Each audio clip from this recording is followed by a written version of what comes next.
Welcome to the Nomad Network, your first stop for complete and comprehensive Chicago Bears football coverage. Dive deep into analyses, updates, and all things Bears. Subscribe to our YouTube channel today and never miss a beat. Thank you in advance for your support. We promise to bring you the best because together we're unstoppable. Go Bears. Go Bears, indeed. I believe I got it working here. Am I live? Hello, am I live?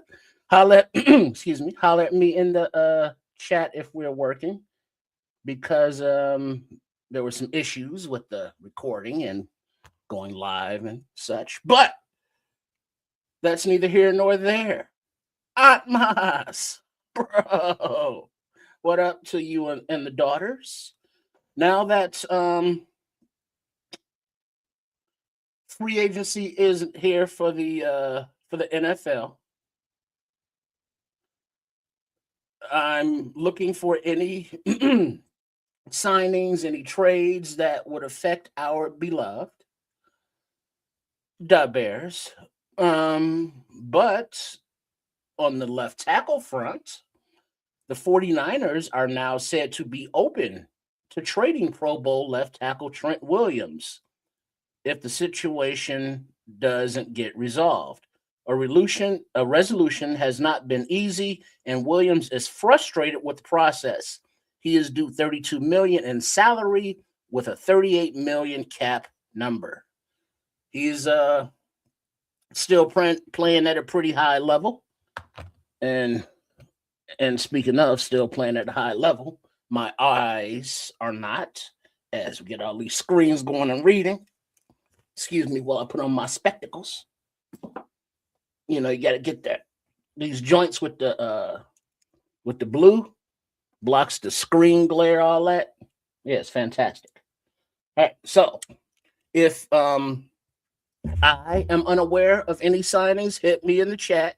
You know, I see Atmas and let me know, and then possibly we will have some guests on in a bit, as well as Nomad and Kids, and possibly myself, will be on later this evening at 6 o'clock on all three networks that we are streaming on right now. The Nomad Network, at Kids the Canuck, and Sports Chicago Style, Triple R SCS. So we're just hanging out, seeing if something jumps off. Hold on, and we'll see. Per Tom Pelissero, as of 10 minutes ago, a reunion veteran wide receiver Olamide Zaccheaus is signing with the Falcons. Per sources, 7 years after making Atlanta's roster as an undrafted free agent, Oz is back in the land of ATL on a deal negotiated by his agents. So Ian Cunningham was like, hey, bring Oz with me. Deuces to the Oz. I've been good on him since that Commies game, but that's neither here nor there. What up, Notorious TBG? Much love. Broski Bear, what up, what up? Yeah, so let's see. Anything, nothing like first minute, you know, clock strikes 12 or 11. And no news? What the hell's going on? Pose, you slipping. I mean, I know people mad that we didn't get Mad Max. What are you gonna do? Oh, okay. Here's a re-signing, not Bears. Alec Pierce re-signed with the Colts on a 4-year, $116 million contract, a monster deal for Pierce, who becomes the highest paid wide receiver in NFL free agent history. Pierce becomes the highest paid wide receiver in NFL free agent history? I know I had to read that twice because I think it had to resonate there for a minute. It's like the Colts? Okay. Okay. Do you? You like it? I love it.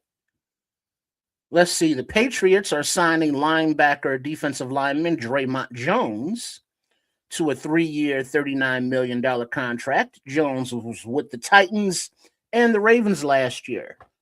Blah, blah, blah. So, nothing about Poles doing anything as of yet.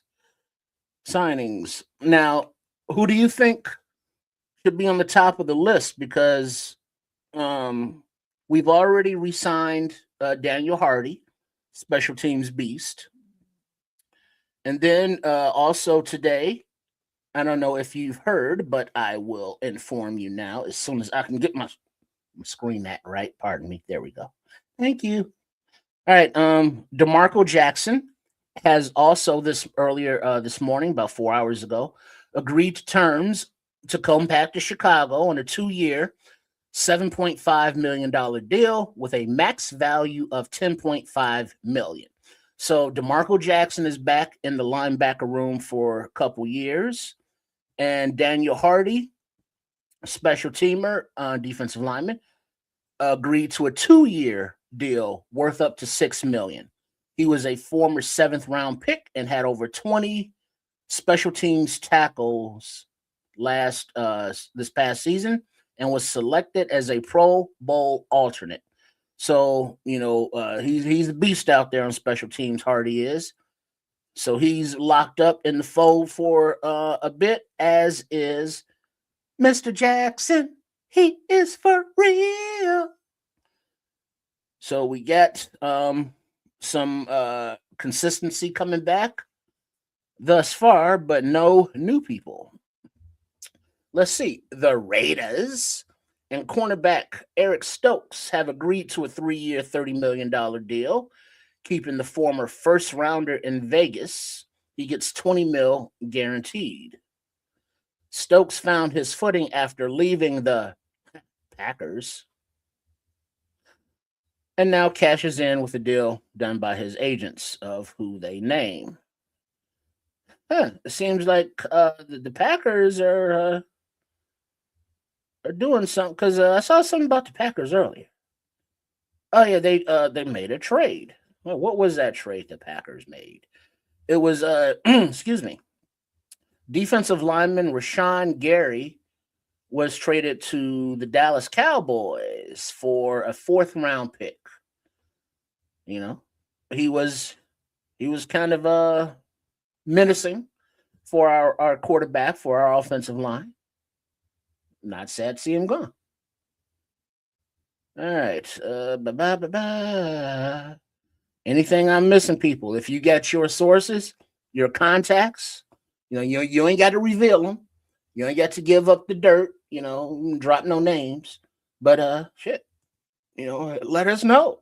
Who are we negotiating with? Something has to be going on. Rumors? Well, not rumors, because those be off the chain and not in a good way. The Steelers are re-signing veteran linebacker Cole Holcomb, 2-year, $5 million deal.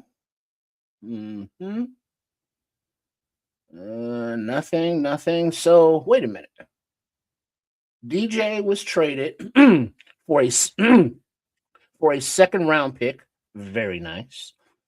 And Oz is gone. So what do you think? No Maniacs, Kids Canuckers, and Sport Chicago Stylers. Hey, Stylers, I like that. Yeah, you just heard it created right here live. Yeah, you're going to hear it again, no doubt. Sport Chicago Stylers. Hey, what's up, Sport Chicago Stylers? Sport Chicago Stylers, my people. I like it. But point being, I forgot. The hell was I gonna say? Because it was like, I gotta write that. I don't even have to write that down because it just flows off the tongue. Sports Chicago Stylers. Yeah. But yeah, sorry about that. Yes. Yeah, I was asking you all a question. I forgot the damn question. It'll come back to me. But if it doesn't, if you know any news before I do, let me know. There's no let's see who's out there still. Who's the big fish in free agency? As far as re-signings go, Kevin Byard, I guess he had interest in coming back, and the team wanted him back, but nothing happened. So it looks like he may want to test the market and see what he can get. As the list of Bears free agents that are now out there just in the wild, negotiating with other teams are Kevin Byard, safety Jaquan Brisker, safety, don't call him Mr. Biles, Jonathan Owens, defensive back Jalen Jones, defensive back Nashawn Wright. You know, a lot of people want him back, but I know he's testing the market to see what he can get. Defensive back CJ Gardner Johnson. And it's like some people want him back because of his versatility, but his speed or lack thereof really got exposed, I think. Defensive back Nick McLeod. Hey, wasn't he a Walter Payton Man of the Year? Or he did something with the community. You know, good looks. You know, right on, Nick. Thank you very much, and good luck out there. Defensive back Elijah Hicks. You know, he's like that. Offensive lineman Bates. You know, I'm sure he Poles, you know, did everything he could to get that dude Ryan Bates and traded for him and then sign him, and it just never worked out. Offensive lineman Braxton Jones. Do we bring him back at left tackle? You know, because of the Ozzie injury situation. Defensive lineman, big dollar bill, Andrew Billings. Now do your thing, big boy. Defensive lineman, Chris Williams. Defensive lineman, Dominique Robinson is a free agent and technically right now off the team. Quarterback, Case Keenum.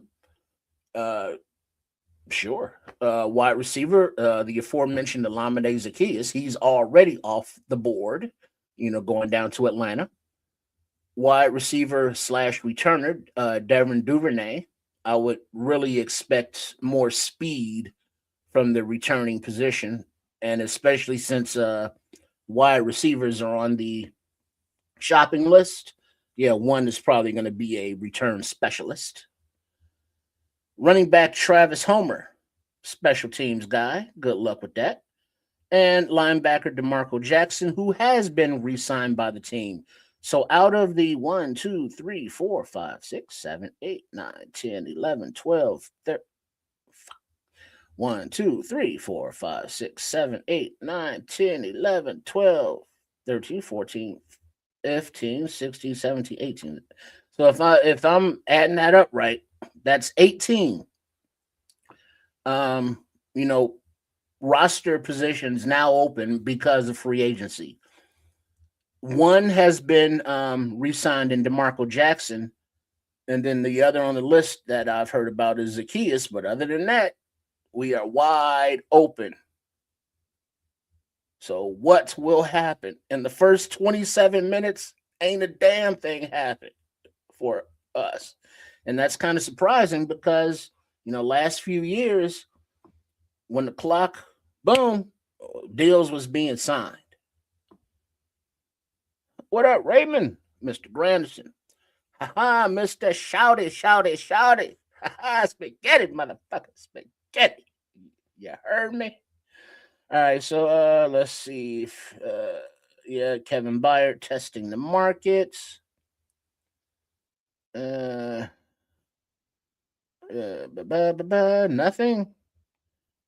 Nothing of note.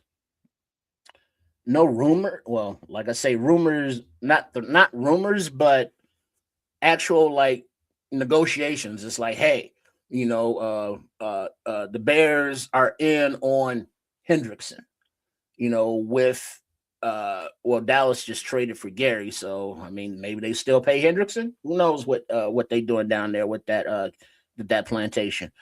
But in negotiations with nobody. Oh. It's like Christmas morning and you wake up for your presents, but but the tree's empty and you're kind of like disappointed, but it's okay because you gotta wait for your dad to come because Santa took all the stuff to dad's house and he's gonna bring it over later. So it's okay. Santa didn't forget us. And free agency won't forget the Bears, right, Ryan Poles? It's just the deals are in the works because with the success that the team had in Ben Johnson's first year, the expectations are higher than that, baby. You know what I mean? It's like, oh shit, you want to get in the playoffs? Okay, well now you got to get higher in the playoffs, or it's a step backwards. It's not a progress toward the Super Bowl. So that includes, getting Dennis Allen the players that fit his scheme. He was working with Flus's players, and he did what he did. So I would suspect that the whole defense will have a new face. Tremaine is already gone. I forgot to mention him. It's Chicago, yeah, and no mas. But the defense is going to get younger, obviously, in the draft. But free agency thus far, I'm good with not spending 2 first-round picks on Max Crosby. No, thank you. I mean, he's a great player, but they're late in the round first picks. They're practically seconds. Yeah, practically my ass. They still first-round picks, and they still have value. Not as much value at 25 as, let's say, 11 that I believe the Baltimore Ravens had. They gave up 2 of those, for the next couple of years for him. And there's like 11 versus 25, still first round. 11 has more value. Of course, they're going to go at that offer.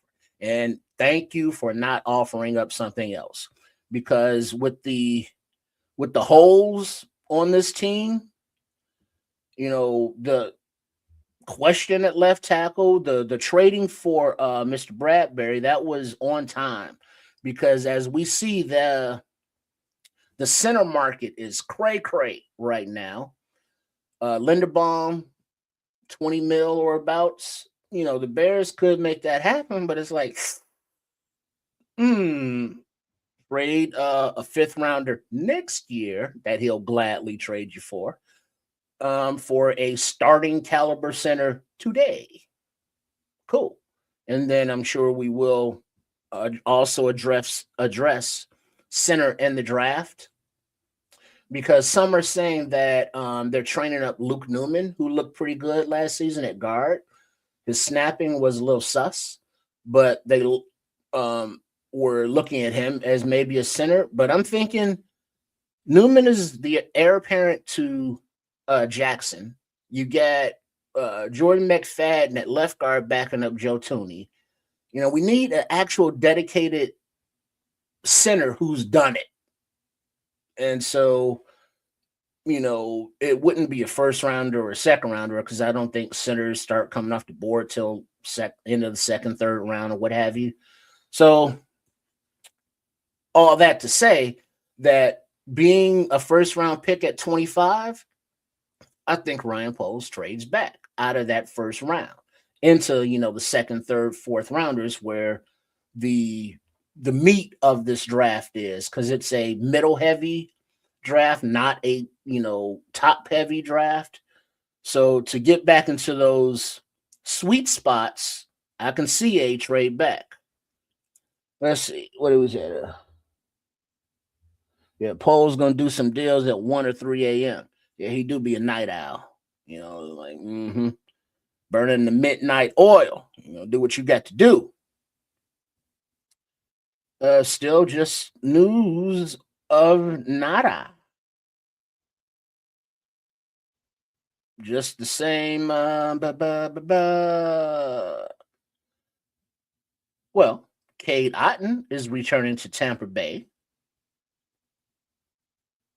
Here we go. Super Bowl MVP running back Kenneth Walker is signing with the Kansas City Chiefs.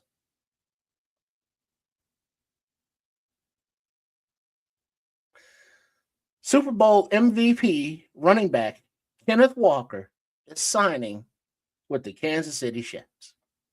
What is that? The rich getting richer? Right on. So what they got to pay him? Like 15, 18 mil, you think? Let's gamble on how much money he going to get paid per season. Coming off of a Super Bowl MVP. And it's like the chefs have been creating money because they traded the cornerback McDuffie to the Chargers or the Rams, one of those for a pick. And so they've been clearing salary. How much does Mr. Walker require? Say 13. That's a guess, Raymond. I don't think that's enough. 13. Oh, wait, hold on.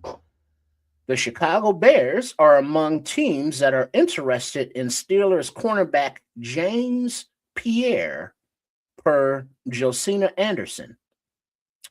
She also said that Pierre had a coaching connection with Chicago. I don't know what that is. It didn't specify because this isn't the article. This is a quote from it. So, all right, here we go. Interest in cornerback James Pierre. Does James Pierre meet that Dennis Allen requirement that he likes in cornerbacks? All right, let's see what happens. Yeah,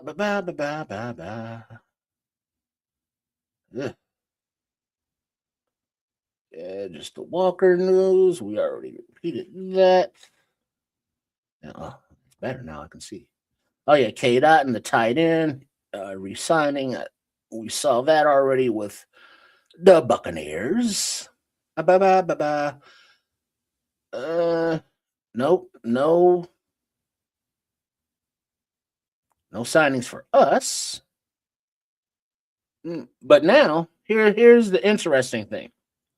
With the way Ryan Poles built this team, now we are in a position that when we lose free agents and they sign with other teams, the quality of the players we are losing is better than it has been in his tenure. So the quality has been going up and up and up. And if some of these players are able to, sign the contracts that outweigh the amount that I believe we spend in contracts, there's comp picks involved in there. And so as this team builds to be a perennial contender, we will lose players. We will get draft players and then flip them for draft picks before having to extend them. We haven't had that kind of depth. We haven't had that kind of talent to be able to do that. And so when we look at San Francisco, being consistently pretty good, having good teams, and then they get rid of a player and bring in all kind of draft capital, and then now they have the draft capital to spend on CMC, have the picks to play with. Just because you have extra picks don't mean you got to pick with them. You can use them for trade fodder for whatever you need. So as Poles progresses, I can see how, as this team is getting better, hopefully we have our franchise quarterback, hopefully, that offensive line can be solidified a little bit better.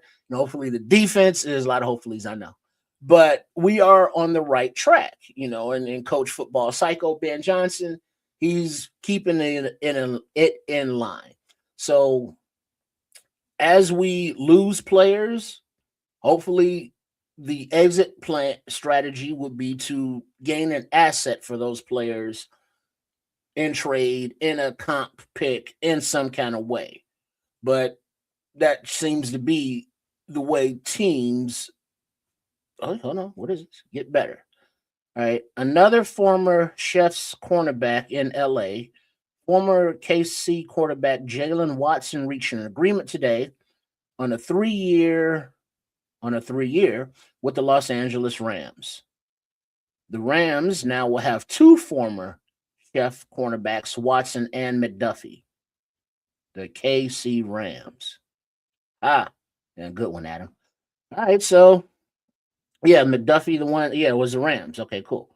So yeah, you flip good players and you keep building those assets and you find the superstars and you win.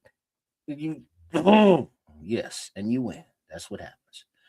All right, so no signings, no. All right, here we go. Here's the news. It's a 3-year deal worth up to 45 million for Kenneth Walker, who becomes the highest paid free agent deal for a running back in NFL history. I think we're going to be hearing that a lot with these signings. The biggest deal in NFL history, because every year the next guy got to be the highest paid, you know, beyond the last guy, every position, got to get more, got to get more. And especially with um the cap number going up. So now free agents are going to request more because they know there's more to be spent. So they want to get their money. 3 years, 45 million. Is that, let's see, is that 13 a year? What's the math on that, Raymond? Because math, 3 10, let's see, 15, 30. No, that's 15. That's 15, right? 15, 30, 45. Yeah. And see, you was one off, he was two off. See, I'm trying to do math over here, and you messing up my math, Raymond. What? See, because here's the thing. In the chat, we build with the chat, and Raymond said he probably get about 13, and that's like okay. And then it ended up being 15, and he said he was one off. And so it's like, wait a minute, 13, 14, then 14. No, he was two off, Raymond. Damn it, two off. But yeah, 15 mil a year. Is that a lot? Well, obviously it's a lot. It's the highest free agent deal, but 15 mil versus what are we paying DeAndre Swift? 7.5, 8 mil. So is that 7 mil more? Damn. That's substantial for a running back, right? Because wasn't it Saquon Barkley just a few years ago pulling out teeth and just trying to get 12 million a year? And now we're already up to 15. 15, as some say. So yeah, these prices are going to be crazy. Crazy, cray. But yeah, okay, he's worth it. I can dig it. All right, what is this? The Commies Pro Bowl left tackle Laramie Tunsil reached an agreement on a 2-year, $60 million contract extension with the Commies. There are 61.5 mil in guarantees, including the biggest signing bonus for an offensive lineman at 32.5 million.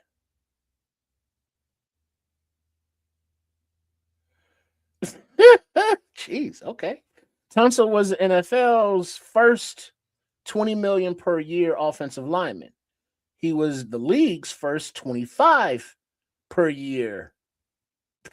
million per year offensive lineman, and now the first $30 million per year offensive lineman. God damn. Right on, Mr. Tunsil. Get your money, my boy. Because he was the one back in the day when he was drafted that was token or smoking or something. Wasn't that Tunsil? And that kind of hurt his draft stock or something. It was something. It didn't hurt that much. I'm sure he got the stickiest of the icky right now. You know what I'm saying? Putting his toes in the sand, having some island princess play with his feet. I don't know, but you do your thing, my boy. So the Commies in their left tackle position should be solidified for a few years at that deal.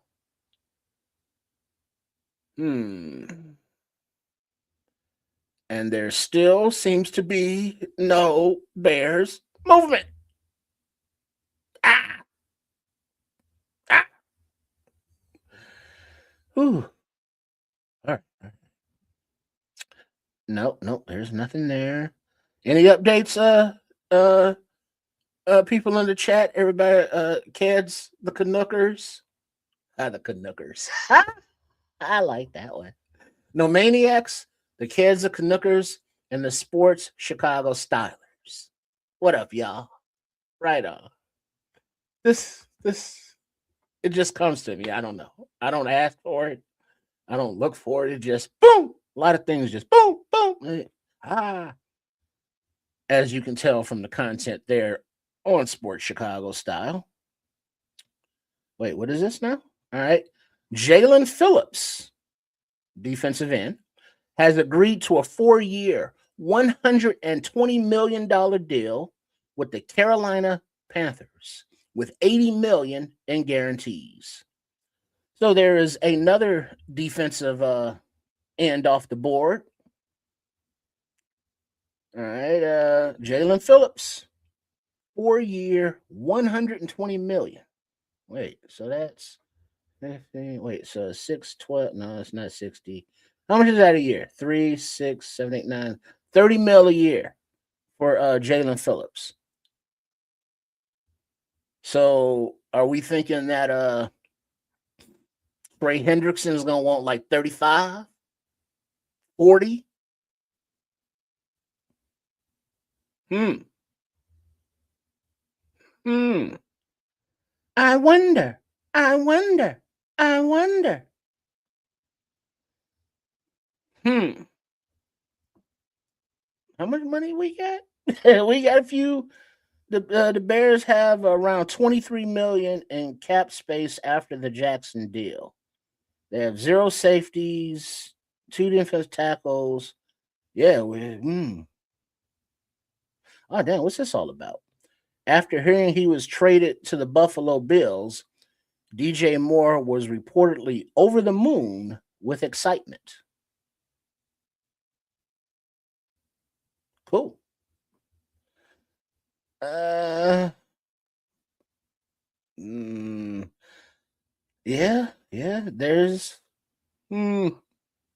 money being spent, players being signed, but none of thus far by the Bears.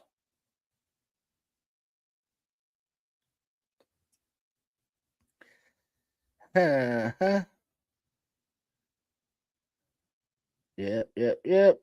No.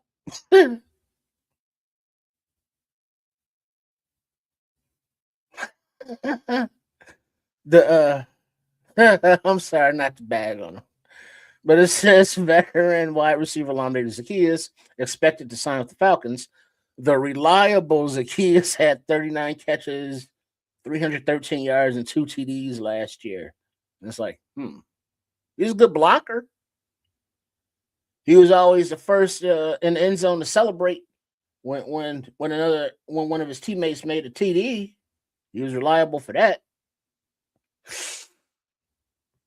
But his mittens. Uh yeah. Some people are mad about the DJ trade because it's like you want to keep that continuity with the offense. And he's such a dog out there, Wolverine, if you will, playing through stuff sometimes to his and the team's detriment. But he's a football player. And he's a good football player, and you want good football players, but his age, his contract, the room, it's a business decision, as they say. I'm sure and I hope he will go out there and be productive AF. Wait, here's some news. Michael Pittman is being traded to the Steelers. Michael Pittman. What is he, a running back?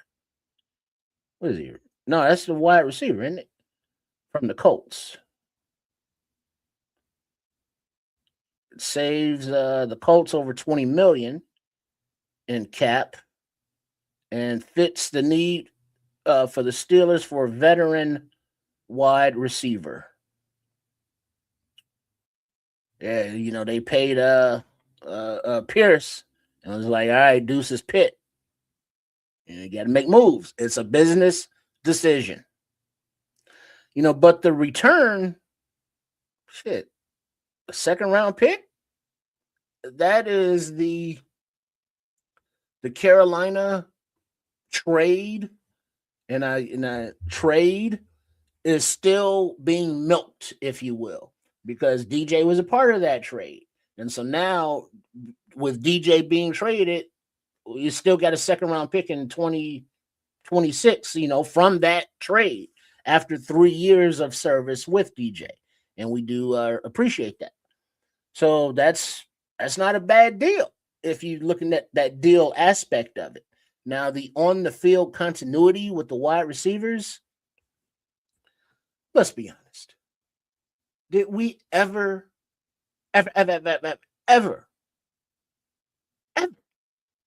see continuity between Caleb and DJ? Yes, they completed passes. Yes, DJ ran routes and Caleb found them. Or yes, they made plays, but the chemistry, the unspoken knowledge. Granted, it was the first season under Ben Johnson, but their second season together. By then, I want my number one wide receiver and quarterback to be able to just look, and they look, and he knows it's like, oh yeah, this is a slant because of the coverage. I want them being able to see out of the same eyes. If he's going to improvise, he knows he's going to improvise. I know that's wanting a lot, but we ain't see none of that.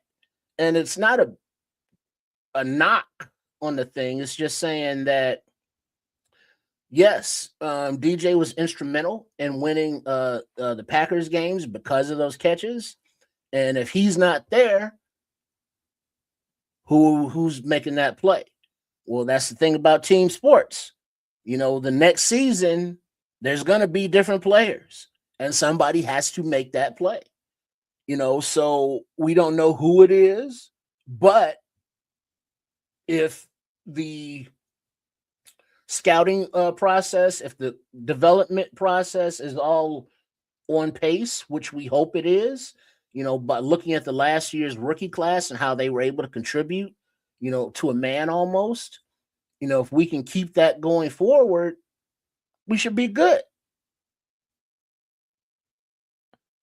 It's I don't know. It seems as though maybe Caleb had a better connection with Loveland and even Burton sometimes, because it was just he was really building that rapport with Loveland before he went down.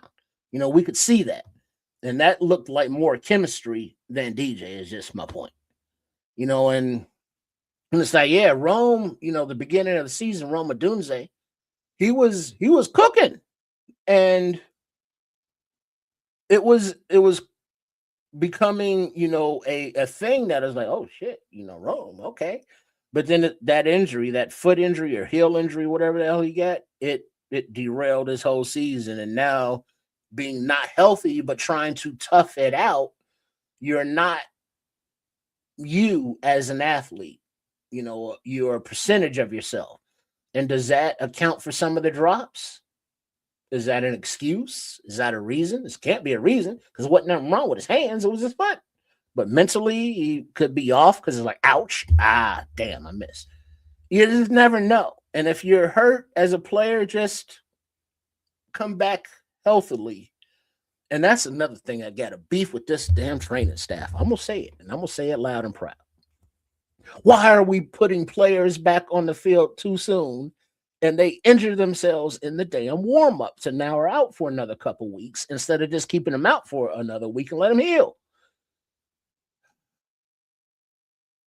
Thank you. That was wrong. That was Spidey, Kyler Gordon. They were injured. They came back, and it's like, okay, we're going to get him back. And it's like, oh, yeah, they're not playing today because in warm-ups, they re-injured themselves. So, yeah, they'll be out another few weeks.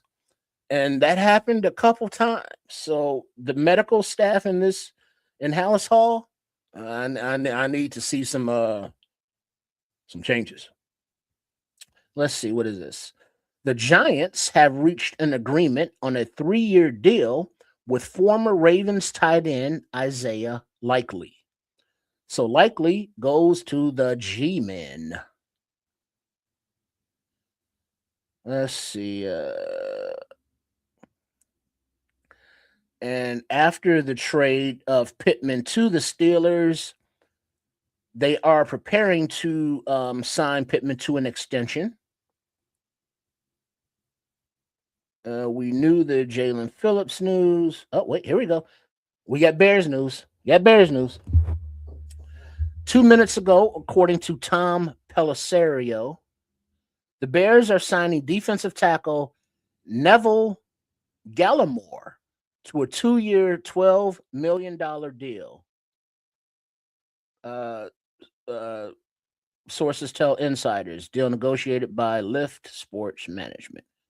Neville Gallimore, defensive tackle. Talk to me. Who is that? How does he play? Now, all of the signings, Nomad and Kids will be on later this evening at 6 p.m. Central to break down everyone that we did sign and how they fit and who they are as players. So make sure you are back right here on the Nomad Network, all the Nomaniacs, at Kids of Canuck with all the Kids of Canuckers, and Sports Chicago Style with all the Sports Chicago Stylers. And tune on back in, and we're going to see what's what and who else we signed and what the hell is what. All right, so we have a defensive tackle, Neville Gallimore. Speak of the devil, and the devil shall appear. Not that Kids is a devil, but he is. He got horns, all of that stuff. I see you, Kids, the Canuck. You know, he's a Canucker. That's what your people are, kids. They're Canuckers. Uh-huh. And he said, "Oh, okay. Neville Gallimore. He's from Ottawa, Canada. Okay. He got that maple syrup hookup, maybe a little Canadian mist. Right up. All right. Hold on. Let me pull out other thing over here and get your mind out the gutters, and then I will give you a few specifics or details. N-E-V Neville. That is just a very will always no, not that Neville. I don't think I've ever heard that name other than that Neville. The Neville brothers, wasn't that name? Gallimore, G-A-L-L-I. There we go. Canadian football defensive tackle. 29 years old. 6'2", 307 pounds. He went to Canada Prep Academy, St. Patrick's High School. He was drafted by the Dallas Cowboys. He joined 2025 is with the Colts, 2024 is with the Rams, and 2020 with the Cowboys. And there is that Canadian representing, because one of his countrymen from Ottawa, Canada, is now on the Bears. What do you think about that, kids? I don't know if it's awesome for the Bears, but it's awesome for me. It's awesome for me for sure. This is a kid I know very well.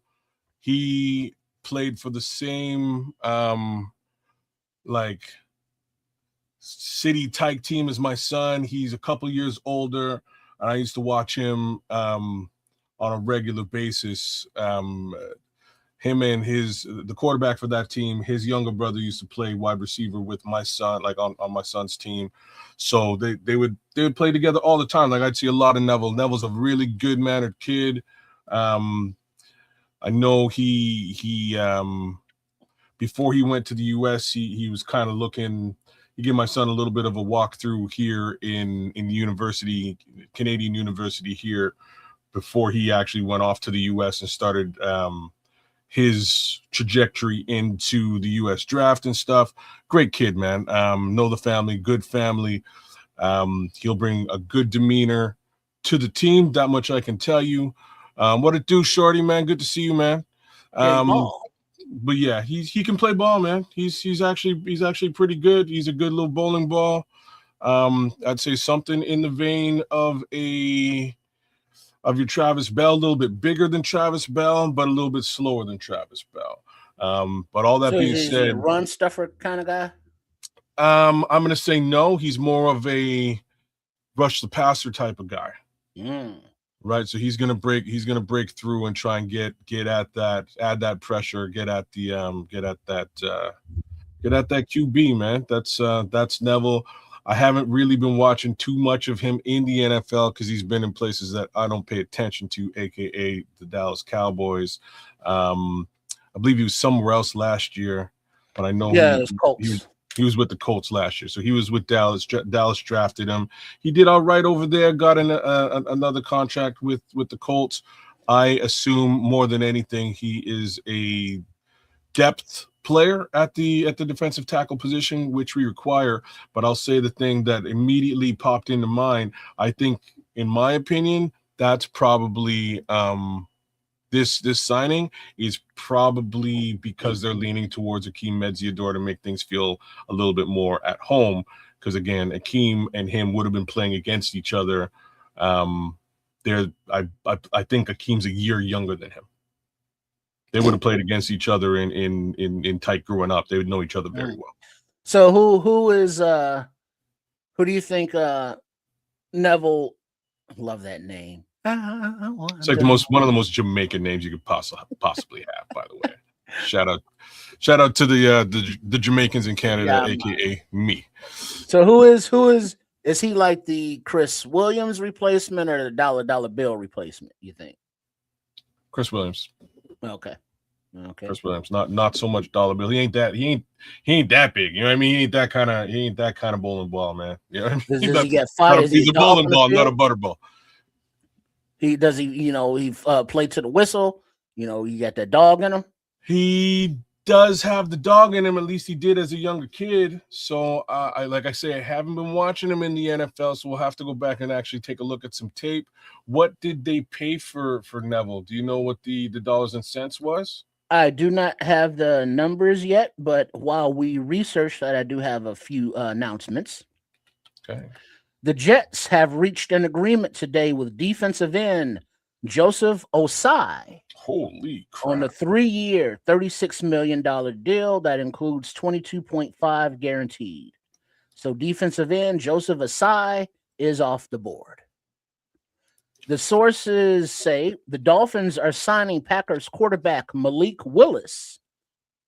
The quarterback has landed in Miami with a 3-year, $67.5 million deal with $45 million fully guaranteed. Malik Willis replaces Tua with the Fins. All right, 2-year, $12 million deal for. Yeah, so I'm looking at that. So $6 million a year. Okay, I can see why. All right, let's see. Brad Biggs is saying Gallimore, 29, had 3.5 sacks for the Colts last season and is considered a solid run defender. Originally a third-round pick by Dallas in 2020, he's also spent time with the Rams. Missed only 4 games over the last 4 seasons. Yeah. So 4 games over the last seasons. I got 4 sacks here that I'm looking at. 38 total tackles, which is a lot of tackles, y'all, at the position. So he's stuffing the run as well. That goes without even saying. That's a heavy lift from even his last season being somewhat a prove-it year on a 1-year deal in Indianapolis. He did very well. So it's a heavy lift. 10 more sacks than his first season, which was his highest. 10 more tackles than in his first season, which was his highest tackle rate. Played all 17 games. He's reliable. 43% of snaps he was playing on that defense, and that defense played actually quite well, as I'm sure you guys are well aware of. $6 million a piece sounds like a great deal for Neville. I don't know if that's the best negotiating Ryan Poles has ever done, but at the end of the day, I think he expects big things from the kid to be able to A, stuff the run, and B, get to the quarterback. And it looks like he did quite a bit of that last year. All right, and shout out to my man Cream, but he said that Neville's his overall on Madden 72 for sure. Mm-hmm. Yeah, like again, he's coming in solid. No, it's not. But he's coming in on a he's coming in on a prove-it deal to Indianapolis. So that's the thing about Neville. If you're looking at any rating that he would have in Madden, it's going to be based on the previous season. So now that he's started to sort of step up his game a little bit, increase the amount of tackles that he's had, increase the amount of sacks that he's had, I'd give him a bit of a higher rating than a 72, that's for sure. But most DTs who aren't big name DTs come in at a 72 or 75. Yeah, mid 70s. Yeah. But I mean, it's not 60s. No, it ain't 60s. It could be. I mean? It could be. It is, but what is it? 6 mil? I don't know. But I mean, when you say 6 mil a year, that's high. Would you have wanted Jalen Phillips at 30 mil a year? No, they can't afford no 30 mil a year. Well, the cap is a myth. It is, but then you have to write the myth, right? You have to write the mythology. What I mean by that is now you got to go back to each one of your players that you stuffed a bunch of cash in their pocket over extended periods of time and go, hey, like, we got to renegotiate and we got to change things up and give you money up front, and you got to make those machinations. I don't know if Ryan Poles is really ready to make those machinations, because the problem is then you pay for it next year or the year after that. Like, that's sooner, the further you kick the can down the road, eventually you have to pay the piper at some point. Do you want to do that? I don't know if you want to do that, man. So that's where I'm at. But Ben, I do think he overpaid Neville. I won't lie about that. I do think he overpaid a little bit here. I think you might have been able to get 2 Nevilles for that 6 and change. But we'll see. Like, I'm hoping he does it. To be frank with you, though, I would have just as easily gone with a Sheldon Rankin for a little bit more than that. Oh, did he resign already? Yeah. Oh, I missed that. He resigned before the period started. Okay. But like it's the kind of player that I would be looking towards. But I also believe he signed for a lot more than that too. Though. Did he really? Let's take a quick. Actually, I can probably find that out right now. Let's see. Mentioned already. Likely signed that 3-year, $40 million contract with the Giants. So he signed a 2-year deal for what? What did he sign for? Does it say?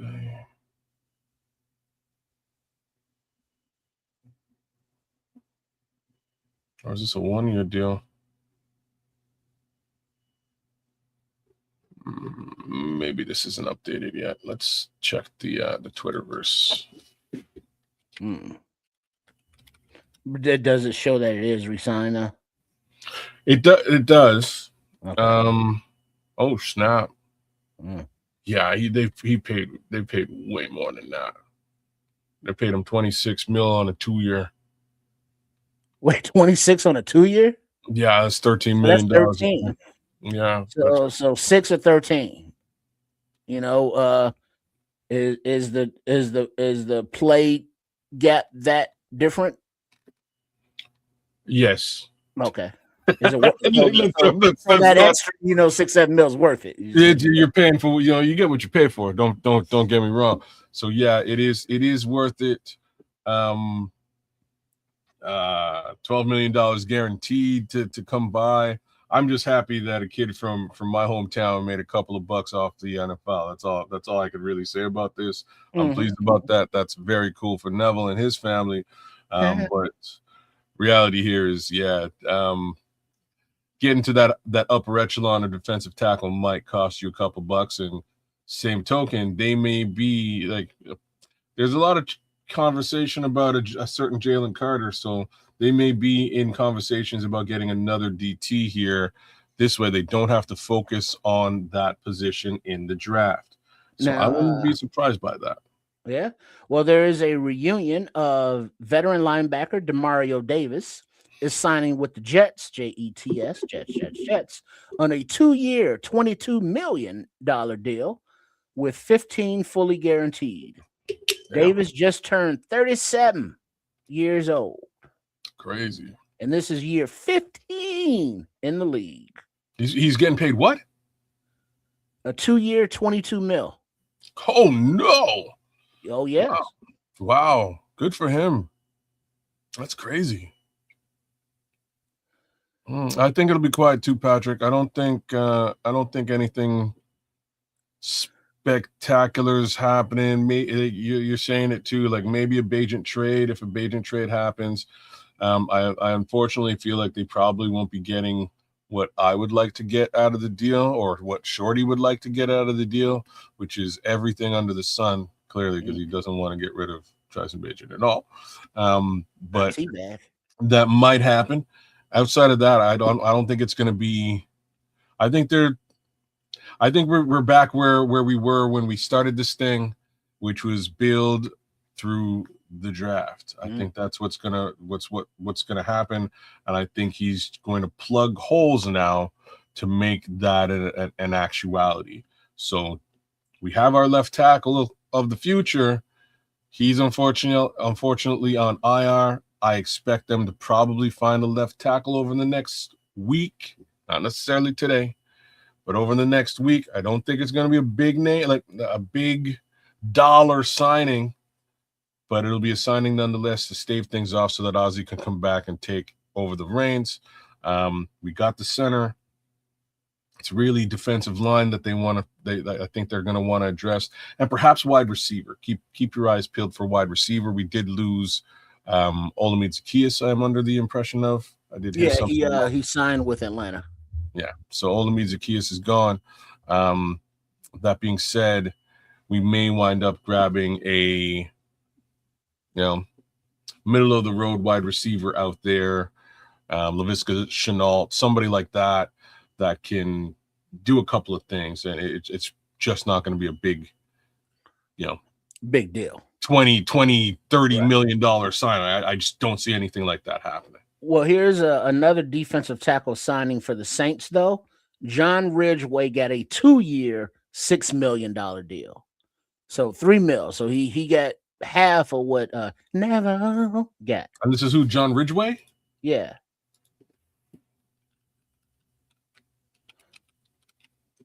Just bear with me. I just want to do a quick little comparison from what I've seen here.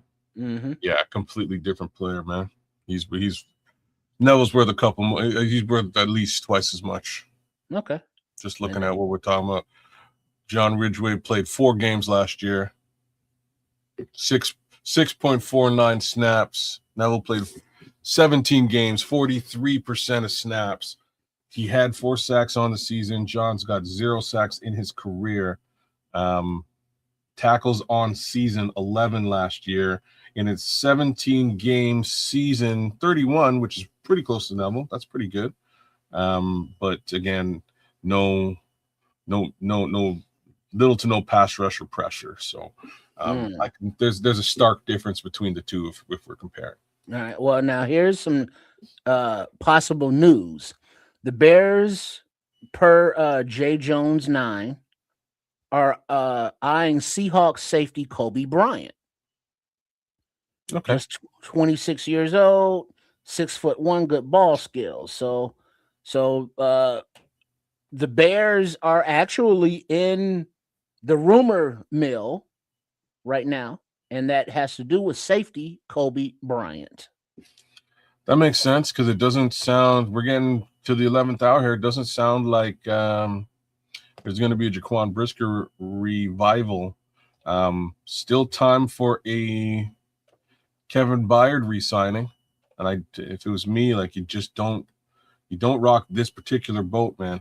You sign this guy and shut up about it. Jaquan, unfortunately, much like I was saying before, I don't think they got the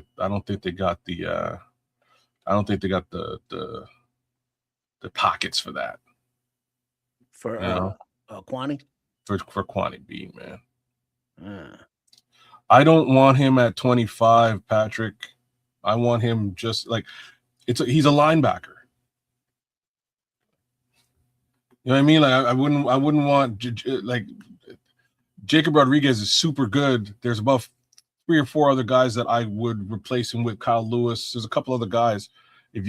I would go get your edge. If you didn't do edge in free agency, if you didn't do edge last season or the season before, right? Just get your edge, man. Get your edge early in the draft, and then get your linebacker and or safety, depending on what you can do today at those positions in free agency. What are we looking at? Can you see it there? It's a draft tracker. Oh, Giants to sign a punter. Did you address Kenneth Walker going to Kansas City? Yeah, we mentioned that. What are your thoughts on that? Just don't let these guys get a running back. What are you doing? Somebody sign this guy before they get a running back. Sometimes you got to play defense, and it isn't all just about money. Sometimes 15 mil a year. You think that's too much for him, or is that about right? It's a lot of. He just ran Sam Darnold into the Super Bowl and won it. So like, partner that with Patrick Mahomes. What's 50 mil? All right. Quarterback Mitch Trubisky has agreed to terms on a 2-year deal with the Titans. Huh. The Jets are signing defensive end Ignabare on a 1-year deal. I guess he was formerly with the Titans, and that's $10 million for that 1 year. The Saints defensive tackle Ridgeway, we saw that one. The Jets defensive end Osai, we saw that one.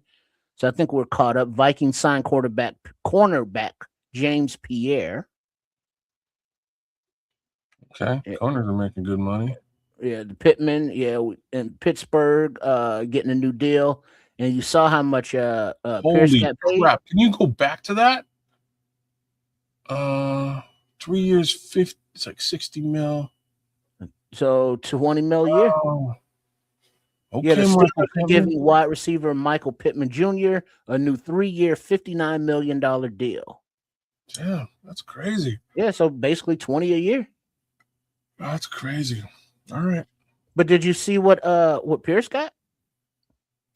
Well, but I can understand the Pierce thing. He was going to make that kind of money anywhere. They needed to re-sign him because they need him.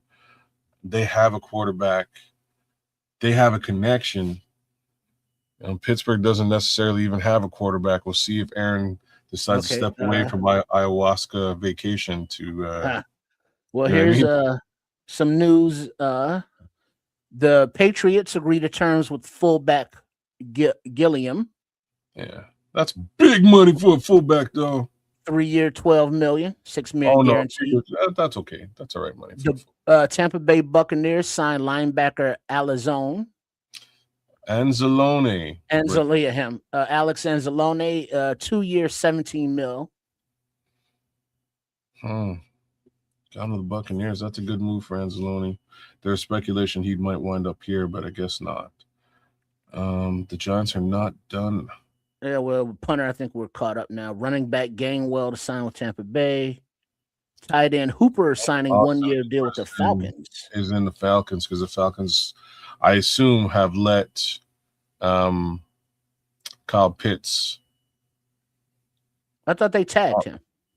Did they tag him? I thought they did. It's possible.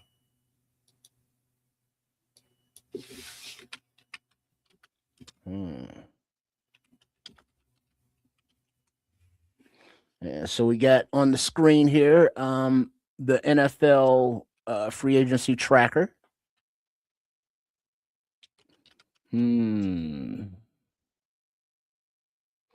Shout out to all the No Maniacs, Yeah, to he's all tagged. the kids, the Canuckers, and to all the sports Chicago Stylers. Those are the names, kids. I like it. I like it. Yeah, so he's definitely tagged as far as Kyle Pitts is concerned. So maybe they're just bolstering the position or using him for using him for more blocking, more of a Cole Kmet role, whereas Pitts is more of a wide receiver. But all that being said, man, I'm gonna jump back to the thing that actually pays me. I will see you guys later on. If they hire any more Canadians, I'll definitely be back. But Right now, outside so of you that, what is that? 6 o'clock Central. 6 Central, 7 Eastern. I'll see you guys later on. We'll recap what went down. Rock on. Thanks for Right jumping on. on. Peace, y'all. Right on. Shout out to kids. Had to represent for the Canucks or the Canadians, if you will. So make sure you are coming back on later to see all of the happenings of the day and hear Nomad and kids and possibly myself, break it all down. So other than the you all can see the screen here, right? Let me see if I can make it one bit bigger because this is supposedly refreshing as it goes. Got that annoying ass sidebar over there.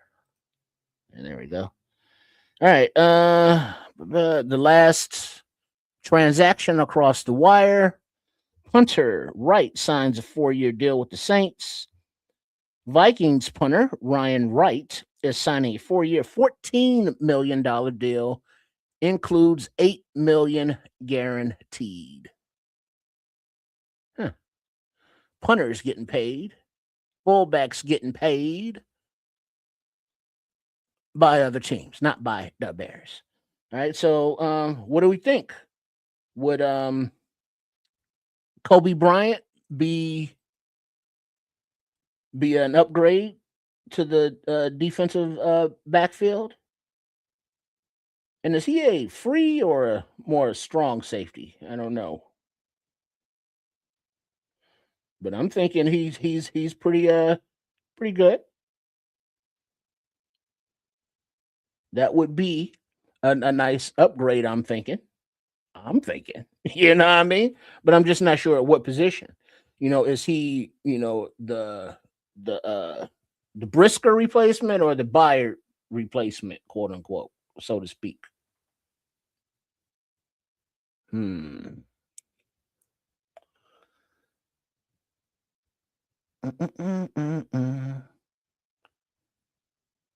Let's see. All right. So yeah, you would like it. All right. All right. The Brisker replacement. Okay, Raymond. So he's a strong. I like it. Let's see if the power of polls compels you to make it happen.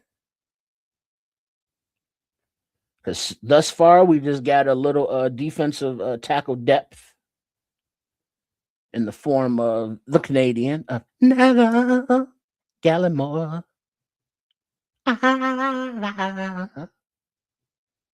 He fits the DA mold at defensive tackle, but also makes me question the path the team is taking on defense in 2026. Undersized this is Rob Schwartz that I'm reading here. Undersized defensive tackle, 6'2", 300 pounds, athletic, nice first step, had 17 pressures last year. However, not a run stopper, which he had said, which is what I think this defense truly needs. Well, I'm glad you think that's what they need. But hey, if he can get some pressure and he can play ball, welcome. Let's see, we got across the wire from the NFL free agency trade market updates. The Commanders are signing cornerback Robertson to a 2-year deal. Veteran cornerback from the Kitties, Amik Robertson, on a 2-year, $16 million deal with 9.3 guaranteed. So the Kitties lose a cornerback.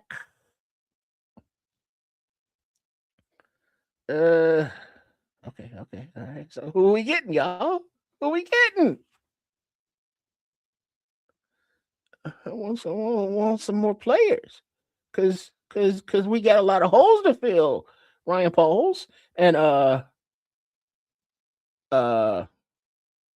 what the hell's New Ian's name? Kelly Scott. Uh, the new assistant general manager. Titles matter nowadays, according to the league for them comp picks. I still want my comp picks league. I want my comp picks from that movie, but I'm not gonna say that whole line, because no man would have a baby. But yeah, so I don't know. Right on, Trubisky. I did see a picture of Trubisky recently.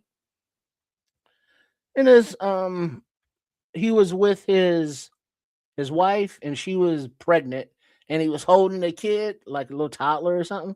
And it's like, oh, I remember when Mitch was just coming out of college, driving a little Toyota Sentra or Civic, whatever the fuck it was, and he was our quarterback, and it was like, oh yeah, oh. And now he's a husband with children, and it's like, man, how old am I? Oh yeah, that is gray. Right on. But yeah, I mean, just watching these kids, go from college prospects, watch them grow up and become adults. It's just crazy. But yeah, congratulations to him. He was always a good kid. Just not enough. All right. Wait. What do you got? Oh no. Let's see. According to Brad Biggs, what's the next position for the Bears to fill? Maybe safety. They have a blank depth chart right now.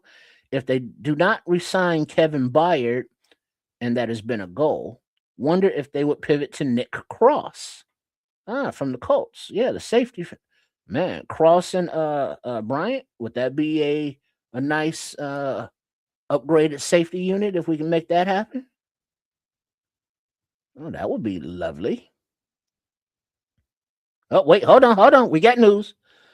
According to Tom Pelissero, the Bears are signing safety Kobe Bryant, per sources. Let's go. I'm talking. All right. So Ryan Poles he's on the clock. He's working. So Kobe Bryant from the Super Bowl winning Seahawks is in the fold. It doesn't say here yet on the screen. If you look at your screen, it just came across the wire, but 3 minutes ago. But yeah, signing, but no contract terms or whatever the hell. But yes. Thank you. Okay, Ryan Poles, let's go. All right, anything else? Yeah, so with the signing of Bryant, I'm seeing that he's more of a Kevin Byard replacement than Brisker. So people are seeing him as more of a free, I guess.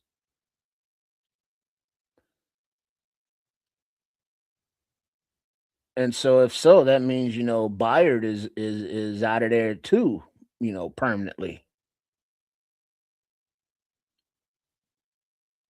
All right, now hold on, what is this? Now news on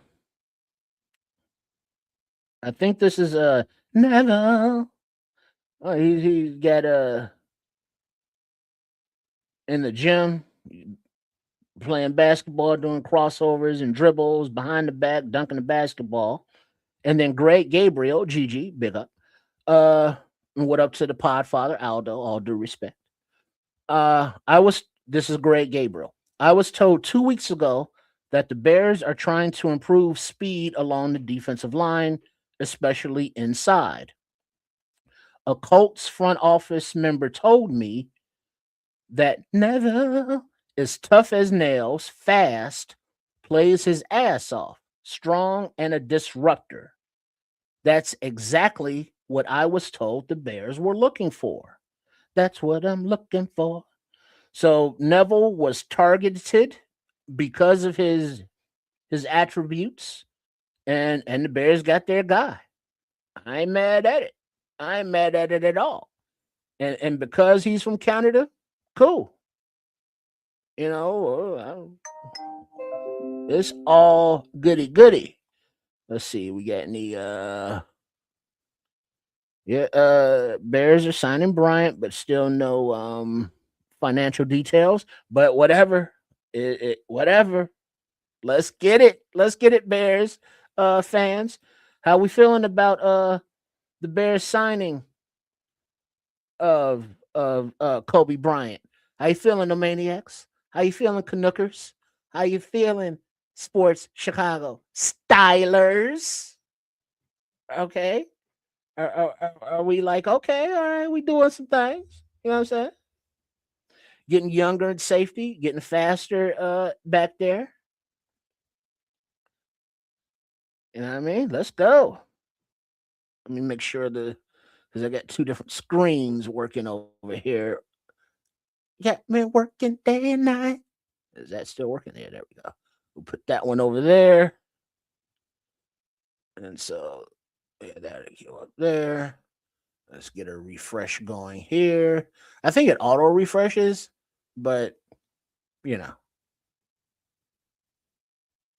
Yeah, there we go. All right. So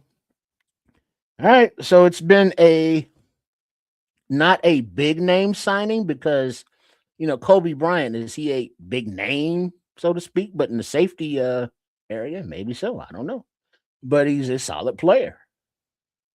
And it seems like Neville is a pretty solid player. Not stars, not big names, but let's see. From Jacob the Wrestler Infante.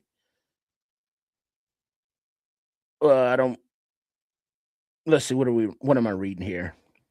New Bears safety Kobe Bryant in 2025, 84.0 PFSN safety impact score, which was 11th.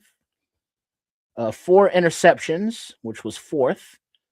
78.4 targeted passer rating, which is the best in the free agent class. And a 75 plus run defense grades for the last 2 years. Solid player. So Kevin Byard, thank you for your service and your time, and good luck out there on open market, because I think we just got younger and faster and a little upgrade there. Now, granted, Byard is a wily veteran, had all those interceptions, and he's still a good player. But I think going forward, wait, here we go. We got some numbers. The Bears are bringing in Bryant on a 3-year, $40 million deal, which could signal the end of Brisker's time in Chicago by making their options to bring back, I don't know, Brisker to Byard to Brisker, whoever goes, whoever stays, I don't know. But Bryant is making $40 million on a 3-year deal. That's not, outrageous money. I'm sure it's good money for him. It seems to be a good money for budget-wise, cap-wise. What do you think, y'all? Is 40 mil for 3 years good? So what is that, like 13 a year for safety?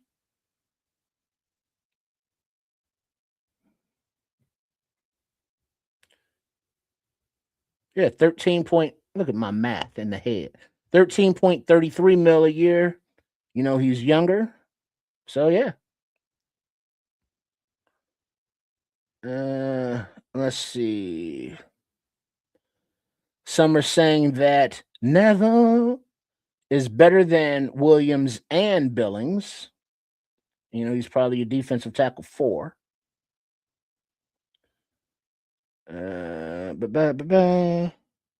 Why pay Byard and Bryant?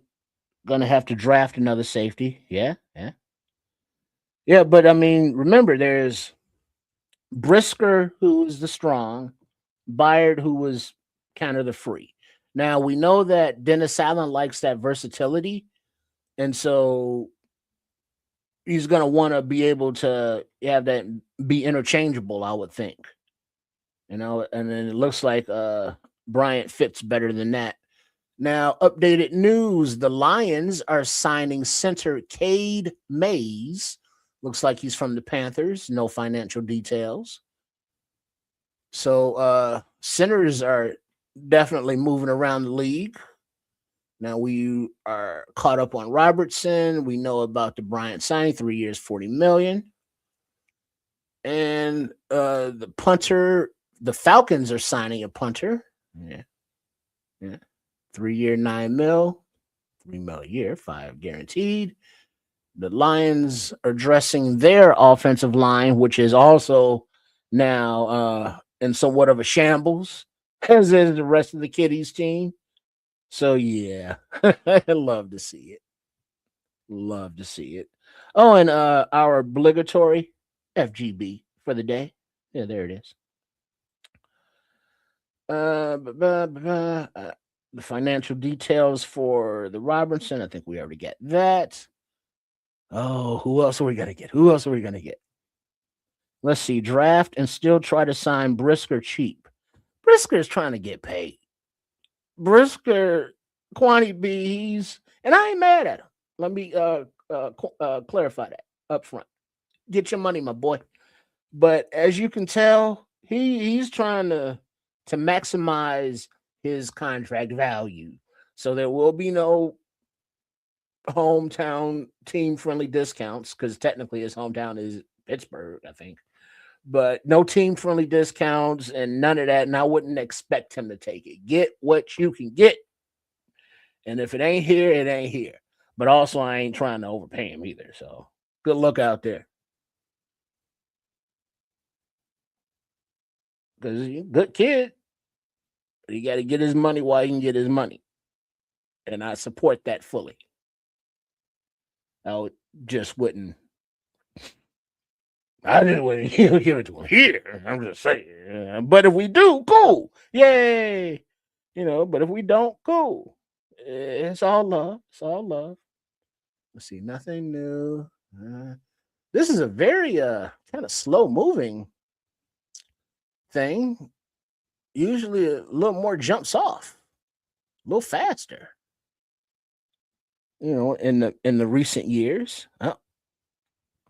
Other than the Falcons to sign 41-year-old kicker Folk. No people. Nick Folk, a 2-year deal, is back for his 20th NFL season. 20 years in the league, punting. Folks making his money. Because he's going to have a nice retirement from the league. 20 years? Yeah. Nice. Hey, do your thing. Do your thing. Let's see. Am I missing anything, people? Do you all have any sources? And I guess we are on the actual trade ticker or signing ticker. But if any rumors, innuendos, let's see. Yep. Kobe Bryant, safety, has had 7 INTs over the last 2 years, started 34 games. With his time in Seattle, amassed 7 forced fumbles and 17 passes defensed. LFG.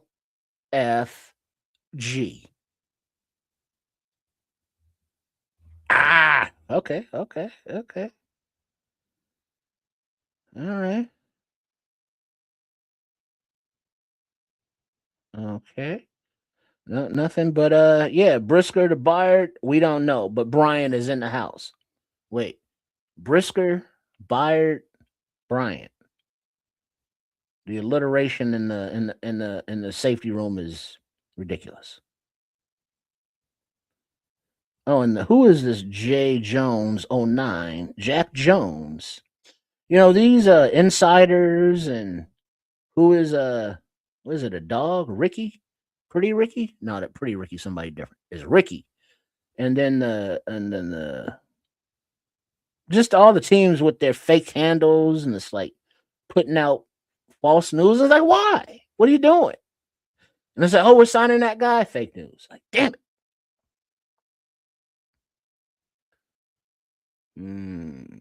No other news.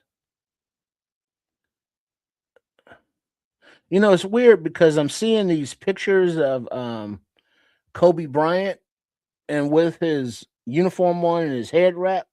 And it's like, is that Justin Fields? I don't know, just in the face, because obviously different uniform, different number, different person. But it's just like just scrolling, and it's like you see, and it's like, why is Justin Fields in the uniform wearing a different? It's like, because that's not him. And no, I'm not saying we all look alike. I'm saying they look alike. Mm-hmm. Mm-hmm. Nothing. Wait, what is this? Running back Hall reacts to the Jets deals.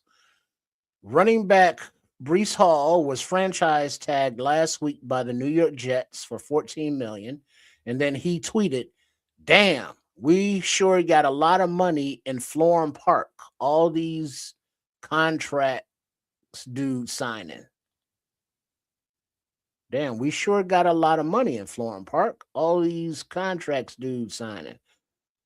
He's laughing. So, So what do you think? Is that a flex? Like, yeah, we got a lot of money, or is it kind of like we got a lot of money because I'm on the damn franchise tab and I can't get paid?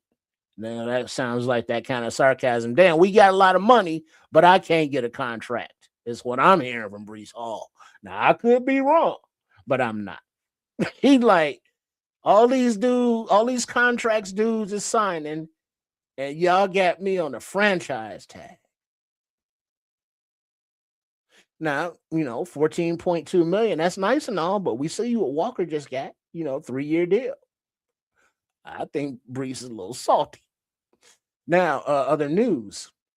The Titans are signing former Giants tight end Daniel Bellinger, as reported by Schultz Report. Bellinger is reunited with offensive coordinator Brian Daboll, who was 8C when the Giants drafted him in the 4th round of the 2022 draft. So the Titans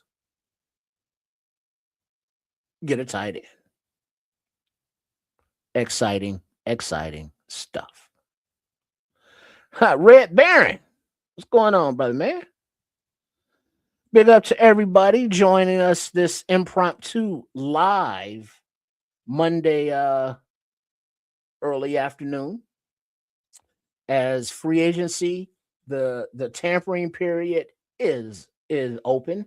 The contracts won't be official, I believe, until Wednesday when the league year officially opens.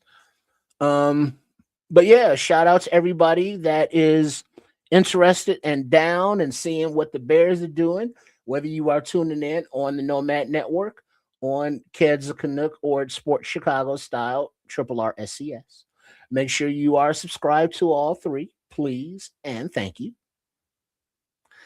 And as a reminder, Nomad Kids and probably myself will be back on this evening, today, at 6 p.m. Central Time, and be breaking down and talking about our new players, Never and Kobe.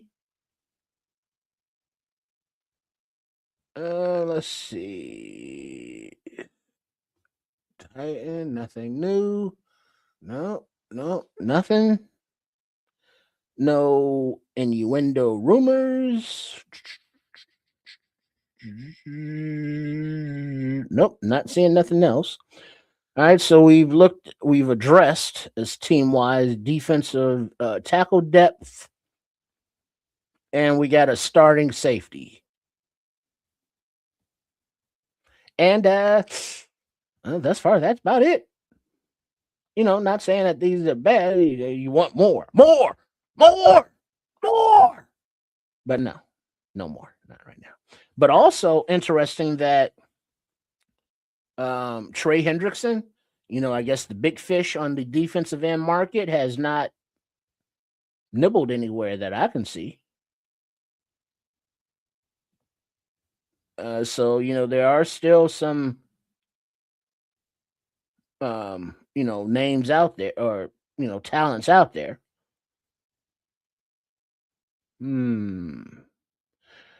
Yeah, right on Cloud Chasers. The coaches are getting players that fit their systems. Yeah, I forgot to mention the center, but the center, Bradbury, does what Ben Johnson, wants to do as an offense with the pulling, with the pass protection. He's solid.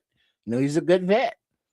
From what Kez was saying about Never, our new defensive tackle, he's a motor guy. He's a disruptor, from the fire plug middle of the defensive line. Cool. Kobe Bryant, we just saw him, in the Super Bowl. So the upgrades are coming. They're not blowing the budget on, one player. They're spreading it around. And they're leaving themselves open. We got news to draft the best player available. Now, speaking of the best available in the center market, Linderbaum, Ravens free agent center Tyler Linderbaum reached an agreement today on a record deal with the Raiders, who are awarding him with a 3-year, $81 million deal that includes $60 million guaranteed and makes him the highest paid interior offensive lineman in the NFL. Well, all right. So the aforementioned that I just mentioned, Big Fish, has been reeled in, and he's a whopper, to continue the analogy. But 3-year, $81 million. 25, 30, 75, 3, 6, 9. That's, was that 27 million a year? 60 in guarantees? Are we mad that Ryan Poles didn't spend that kind of Lucci on Mr. Linderbaum? Are we good with that 5th round pick in 2027 for Mr. Bradbury to be a center? For a bridge year, as I'm sure that they will identify a center in the draft, or that they want, that fits the system, and Bradbury will be utilized how he was with New England, because New England was able to trade him because they drafted a center last draft, Jarrett Wilson, I believe, in like the 2nd round. So he's had all year to develop behind Bradbury, and now he's going to be starting next season. And I'm thinking the Bears are going to do something similar to that. Now, I know Kids is not going to like this. Sorry, Kids. But the Arizona Cardinals have agreed to terms on a 2-year, $12.25 million deal with former Falcons running back Tyler Algier. After 4 seasons in Atlanta, the reliable Algier heads to the desert. So 2-year, 12, so he's getting $6 million a year. Thereabouts. So running back is off the board.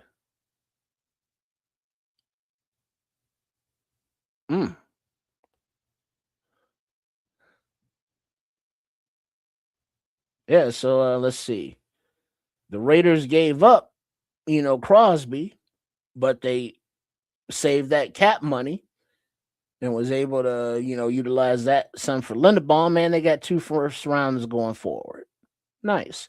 And then also, I'm sure Ashton Jeanty is a little bit happier, with upgrade there at center, as well as I believe it's a safe bet to assume that the Raiders will be taking, what is it, quarterback Mendoza at number one, or do they dare trade back? Because looking at the big boards and the mocks and such, looks like Mendoza is almost the only quarterback going in the first round or projected.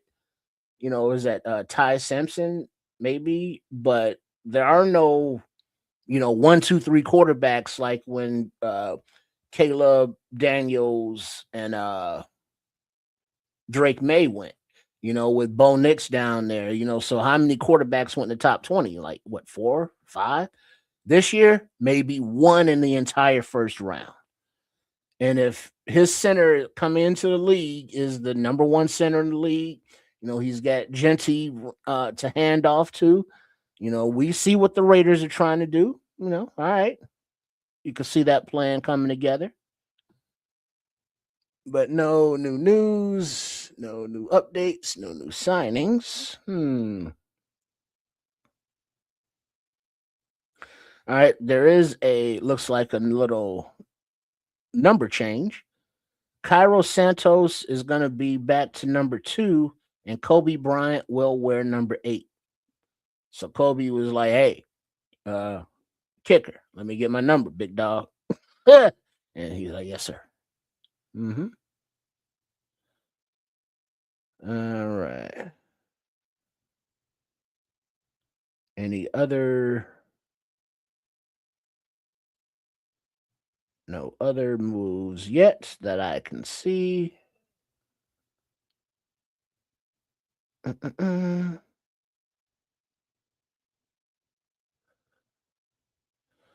Nope. Linderbaum deal. Algiers. Y'all see anything else? Uh-oh, here we go. Oh, wait, that's not us stuff. All right.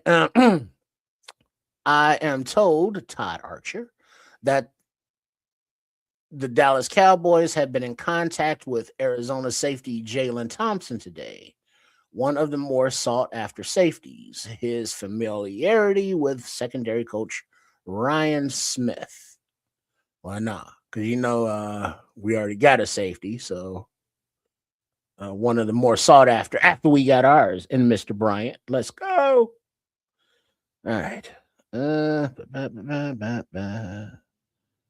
So things are happening around the league. Let's see, what is this?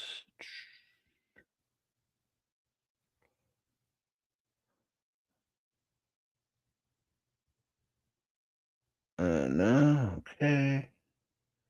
Nope, okay, not seeing anything else right now, but can jump off. Let's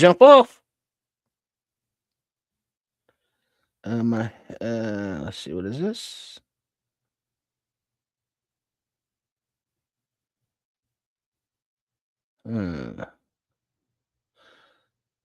No, wait, nope, nah. Yeah. Okay, take your time. Linderbaum, yeah, we saw that. All right, so I guess how do I do this? Because I want to also look at free agents.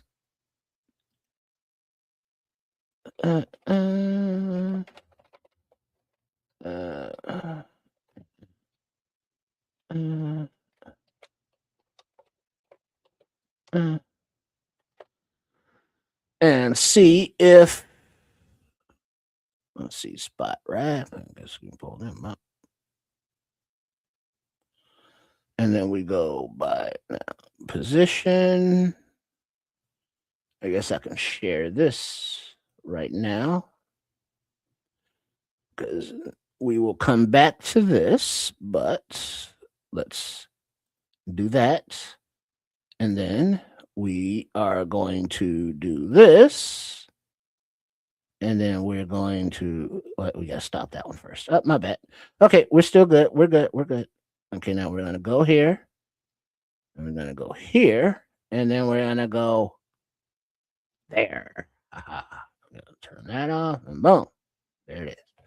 All right, now let's see how it's looking. Let me make it change the size a little bit for you.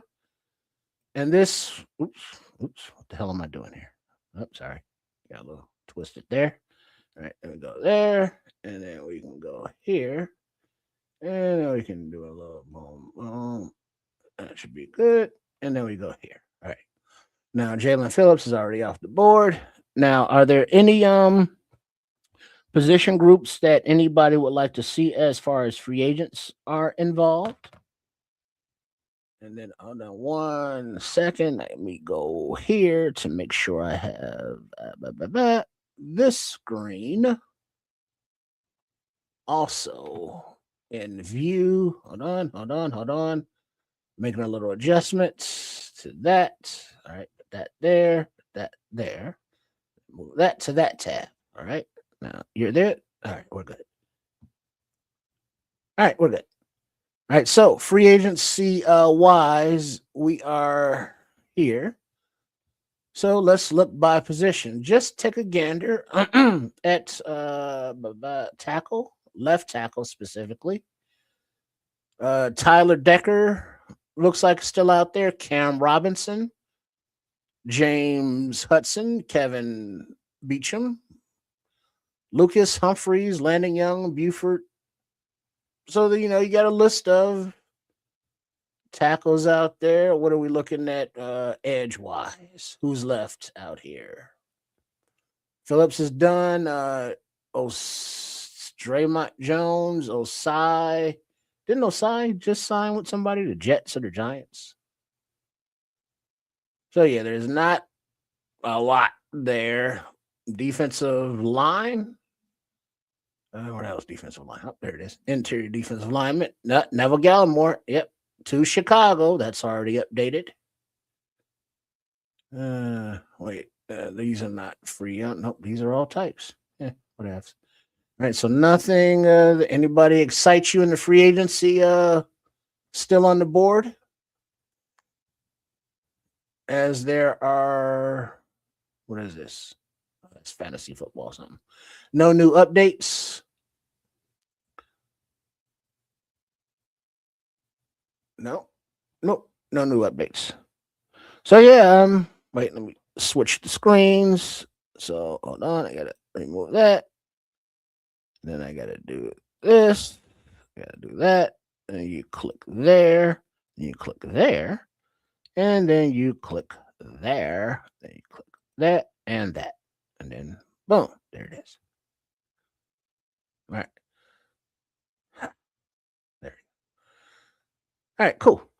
So looks like we got a little lunch break going on with the agents and front office people. Nothing seems to be jumping or moving. Yeah, so basically it seems as though the Ravens traded Linderbaum to the Raiders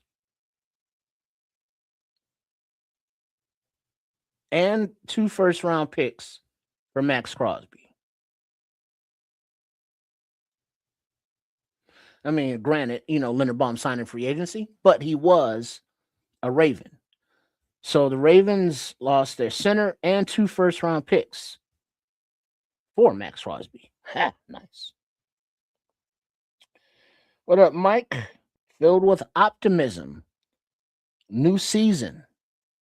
The power of polls compels you. Yes, it does. Because what we saw last season from this coaching staff, both sides of the ball, we saw actual player development and something that we had not seen in a few regimes of staffs. Look at the development of the rookies and how they contributed and how they were brought along slowly and weren't put on the field until they were, signed off on and ready to contribute. Some didn't come in until midway in the season. It's like, oh shit, this kid can play. If we can continue that, we can build something that will take the North and not give that shit back. So it involves depth signings and quality signings like never Gallimore, and then you're starting front lines with Bryant on team friendly deals. Because I swear, if this deal of where the hell is it? Lindenbaum, are we gonna really spend that much on a center? A 3-year, $81 million deal, $60 million guaranteed? Is that what we're doing now? Is that how we paying centers out here? You know what I mean? And it's like, ooh. So you got to be able to identify, low wallet share players, as kids would say, and have that can contribute. Uh-oh. Here's another one kids ain't gonna like, speaking of. According to Adam Schefter, former Jaguars running back Travis Etienne will be signing with the New Orleans Saints. He is from Louisiana, and it was important for him to be near home. So he, that is not a team-friendly discount, but he would probably give a team-friendly discount to the team he wants to go to. And he wants to go there because, it's close to the crib. So the free agency time period, it's not all about money or, what team has needs. And it's like, well, that kid or that player fits this need, he should come to this team. It's like, nah, they have agency, on their decisions. Hence the name, free agency. So they choose what teams to be a part of. And, never Gallimore and Kobe Bryant, chose to be a part of the Bears, whereas Bradbury was traded. I'm sure he's cool to be here, but, it wasn't like he signed here, it wasn't his choice. So Mr. ATN, he chose to go to the Aints. And so now they get ATN and Kamara, because Alvin's still there in Nolans, ain't he, with the Aints? So they got some wheels coming out of the backfield down there. Now they're probably still gonna really suck. Suck bad. I'm just saying. But yeah. Oh, wait. Okay. All right, there's move. Wait, no, that okay. The Raiders plan to play Jackson Powers Johnson at guard after acquisition of Tyler Lindenbaum. They don't plan to trade him. So anybody thinking that the Raiders would be trading Powers Johnson because they got Lindenbaum? No. He's just going to move over to guard. And that was the only update thus far. So no new signings and or trades. Mm-hmm. Yeah. A lot of money being spent out here. And it's like by a lot of teams that can afford it, but should they be spending it? All right, looks like we have another update here. According to Adam Schefter, former Giants wide receiver Wan'Dale Robinson has reached an agreement today with the Tennessee Titans. Robinson will, be reunited with Titans OC and his former Giants coach, Brian Daboll's sack. Brian Daboll's sack. All right, so Titans are out there making moves, spending some money, signing some players.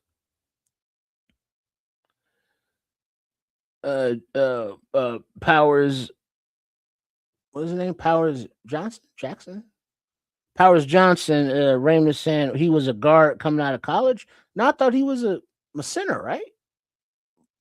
What? really thought he was like one of the top centers at that time when he came out in the draft. And then I could be mistaken, but he's a guard now.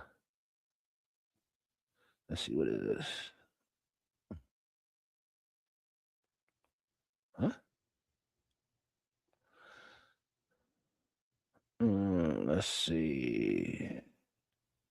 No new news. No new news. No new news. Any thoughts, no maniacs? Any thoughts, Canuckers? Any thoughts, Sport Chicago Stylers? Are we having a good free agency day? Uh-oh. Here's another kids Canuck favorite. Defensive tackle Kyrus Tonga, Bears legend, is going to the Chefs. So, defensive tackle Tonga to the Chefs to beef up their defensive line. So the Chefs are out there signing people as well, making trades, making moves, renegotiating contracts and making cap space. They're trying to make another run, y'all. And we're not going to allow that. Because the Bears are going to be whooping all that ass. Yeah, that's true. Poles is not spending big money. But the big money that's being spent, on a Linderbaum, as fans, would you be like, yeah, we need to spend, $27 million on that center? All the other positions of need and all the depth, we'll figure that out later in the draft, sure. Or yeah, we're gonna pay $30 million a year for defensive end and Jalen Phillips. It's like, nah, we just can't do that. Not in those positions. The cap is a myth. It's manipulatable, but eventually it's gonna come due. And so these $30 million deals, $25 million deals are not in the cards. It's depth, it's quality. And then we're going to also have to trust the coaches to develop and draft well and develop.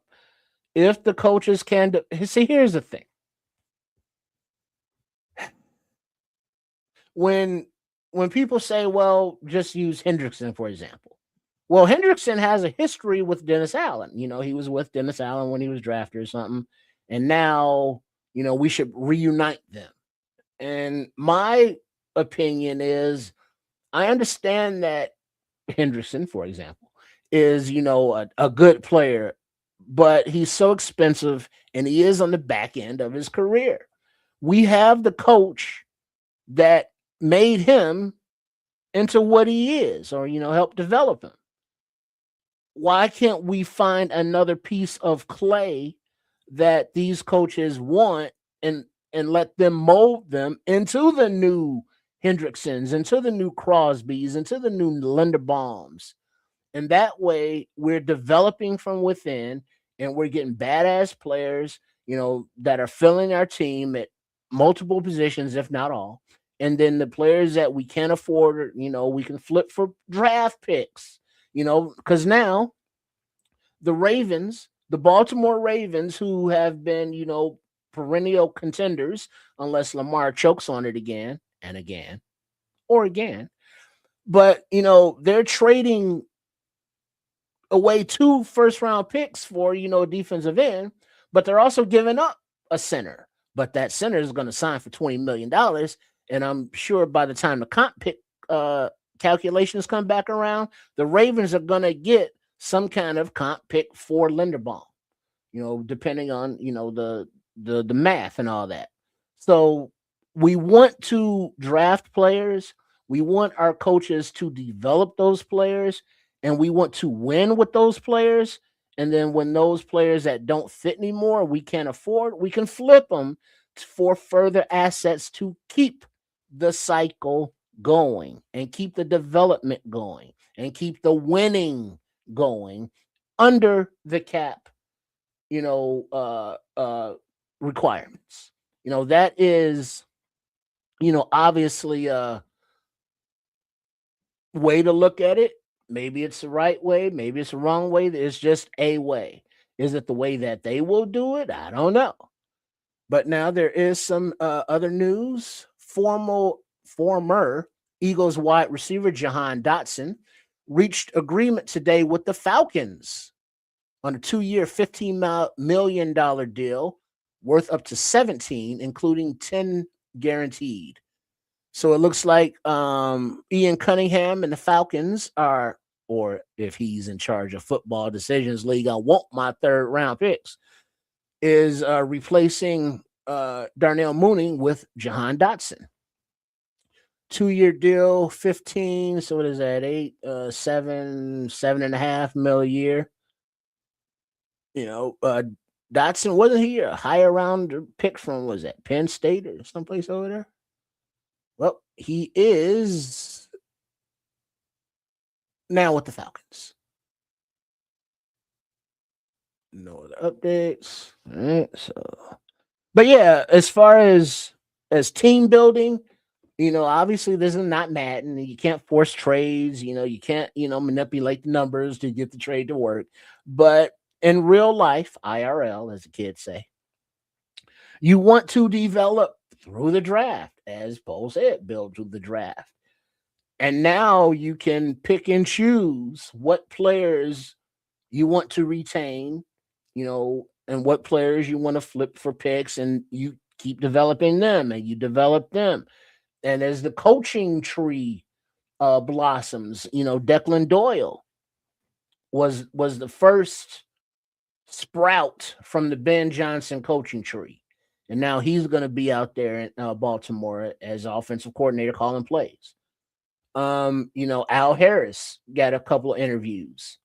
Would he be considered a sprout, under from Dennis Allen, his coaching tree?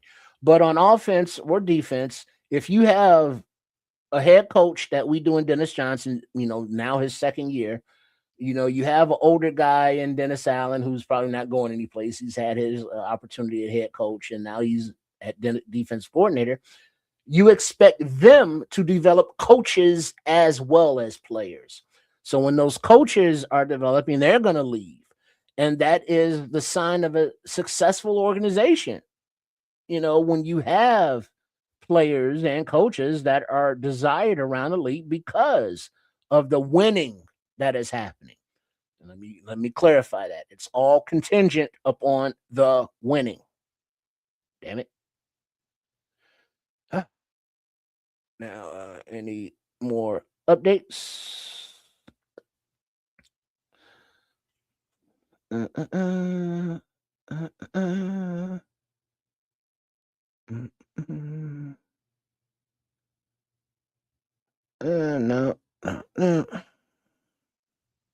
Oops. I'm sorry. What was this? No, we already knew that. Oh, wait. Here we go. Splash for the Saints. They are signing former Bills guard David Edwards. So the Saints are making another move on their offensive line by signing a former Bills guard. Not named Ryan Bates, but David Edwards. Okay. Jade Walker put up a post that said, "Love you, bro," and the deuces to Olamide Zaccheaus. They're you build relationships, and it's like, well, now you're on that team.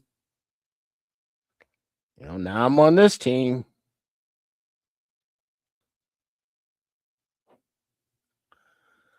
Wait, I just saw something here.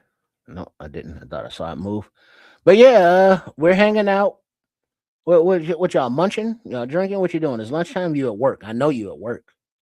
You got the got your phone, get your device on with the little Bluetooth going on, listening to old trips. Talking about who we getting, who we got, who we not getting, who we ain't got. And we do appreciate it. Whether you are subscribed, which you should be, on the 3 networks that are being streamed right now, the Nomad Network, at Kids of Canuck, and Sports Chicago Style, Triple R SCS. Appreciate those subscriptions, appreciate the comments, appreciate the support. Well, let's see. The Giants have released veteran punter Jamie Gillan, per source. Okay. Sorry to hear that, Jamie, but give a damn. That's not a signing. That's not a trade. What is that doing here? Huh. Okay. Yeah, no new rumors, in deals with, could be talking to. No Trent Trent Williams from the left tackle?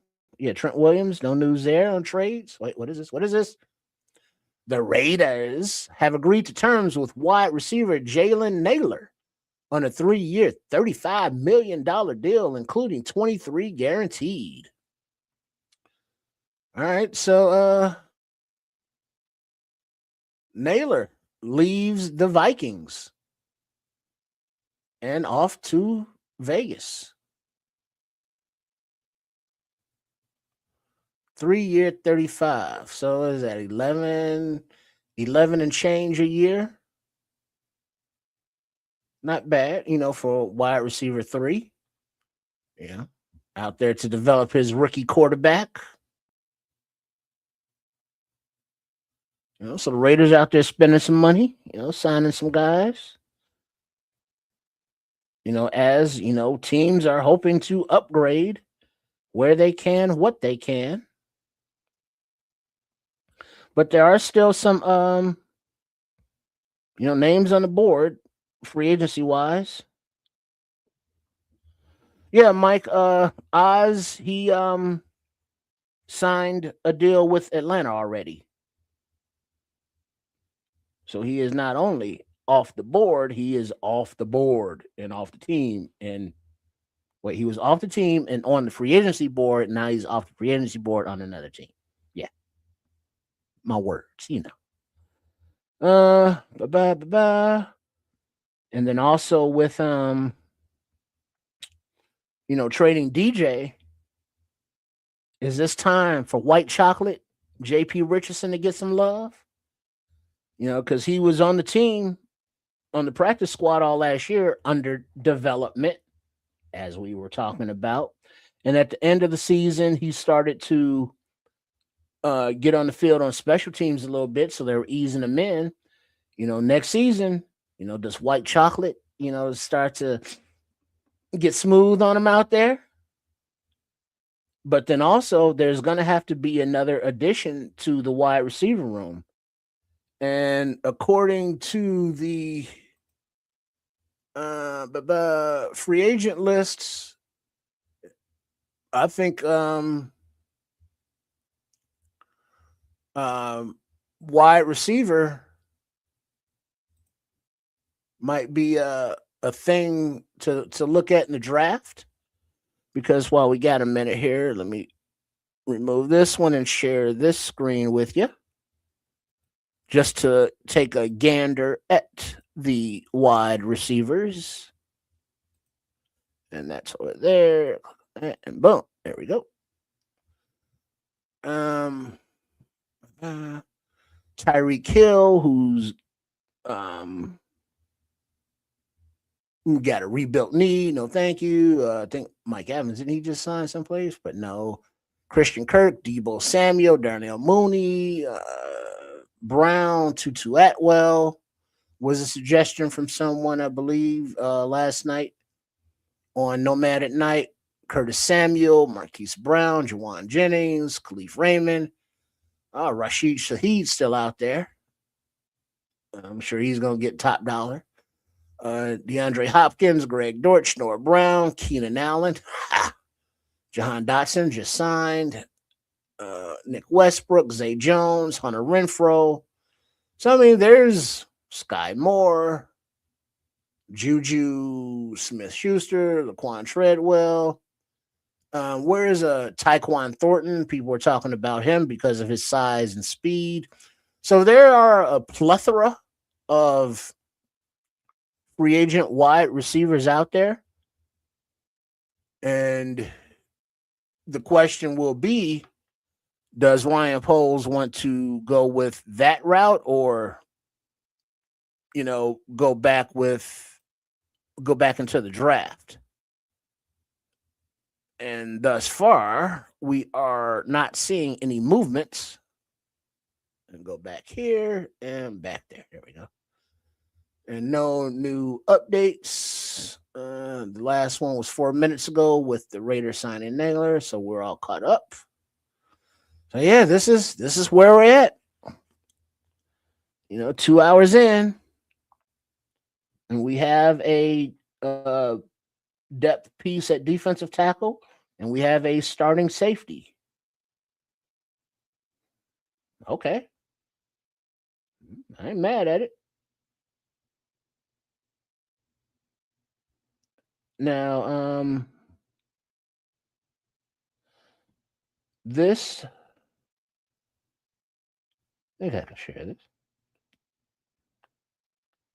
Yeah, it's just one rep, and there's no audio. So let me see if I can pull this up. And let's see, open it. Go here. Then I'll go here. Da da da da da da.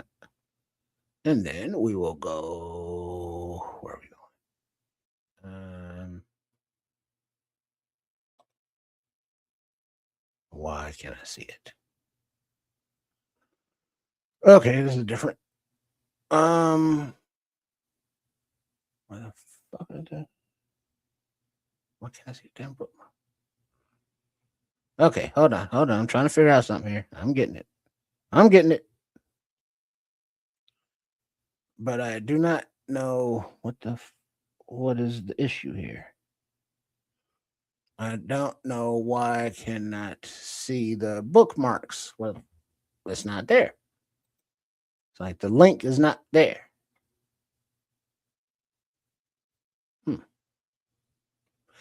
That's wild. Yeah, I'm trying to share with you a play of Never, but I can't seem to do that. We'll get that on later, hopefully, possibly. Yeah, but I don't know why that's not registering as a thing to click on, and it's irritating me. When the tech works, it's beautiful, but when it doesn't work, it's like, just fucking work. I'm clicking on it, it ain't working. I'm clicking, it ain't working. Well, stop clicking and restart it. I don't know. Well, let's see. Refresh. Oh, we got news. We got movement. Oh, and Nomad's not gonna like this one. Former Falcons defensive tackle David Onyemata is heading to the Jets on a 1-year, $10.5 million deal. So defensive tackle David Onyemata, $10 million to the Jets. Yeah, I know. I'm sure Brees is gonna love that as well. Oh, cool. We spend $10 million on a tackle, and I can't get a contract. I got to play on the damn franchise tag. Really? Is that what we're doing? Oh man. Let's see. What do you say, Mike? There. People forget we got guys on the team the coaches like, that get their chance. Yeah. You think Raymond 10 mil? David Onyemata's a steal. Right on. But I don't. Let's see. No other updates, rumors, innuendos, talking to. No, no, nothing, no, nothing official, nothing unofficial, not yet, at least. But yeah, we are obviously fans because what is this? March 9th. We are on the edge of our seats, bated breath. Some of y'all just got bad breath. That's different. But us Bears fans, we got bated breath. That's them Kitties fans with the bad breath. But we are excited to see the upgrades, the additions to our squad, and taking note, of what's happening around the league of players that maybe we wanted on our squad that aren't because of whatever issues they don't want to, or we can't afford them, or whatever. But much appreciation to all you fans out there who are borderline fanatics, for your team, for the sport, and are just willing to spend your time, efforts, your money, your emotions in, this sport, in this team, or whatever team you're a fan of. And it's like, yeah, this is some good shit, y'all. Let's go. And then there are those that love the team but don't love the ownership, the staff, or the players. And it's like, F that guy, he sucks, and this and that. And it's like, maybe you're right, maybe you're wrong. I'm not gonna tell you how to fan. Some of those some of our brethren and the fans are those will never make it. Remember that cartoon? I don't remember that dude's name, but he was always the Debbie Downer, or Doug Downer, since he was a little boy. But that was his name. Will never make it. He sucks. This sucks.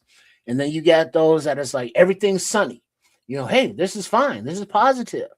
And so you get both ends of that spectrum, the highly optimistic and the overly pessimistic. I try to stay kind of in the middle and just see what's going on, and keep it real. It's like, yeah, that player, he has his questions, but let's see how he plays.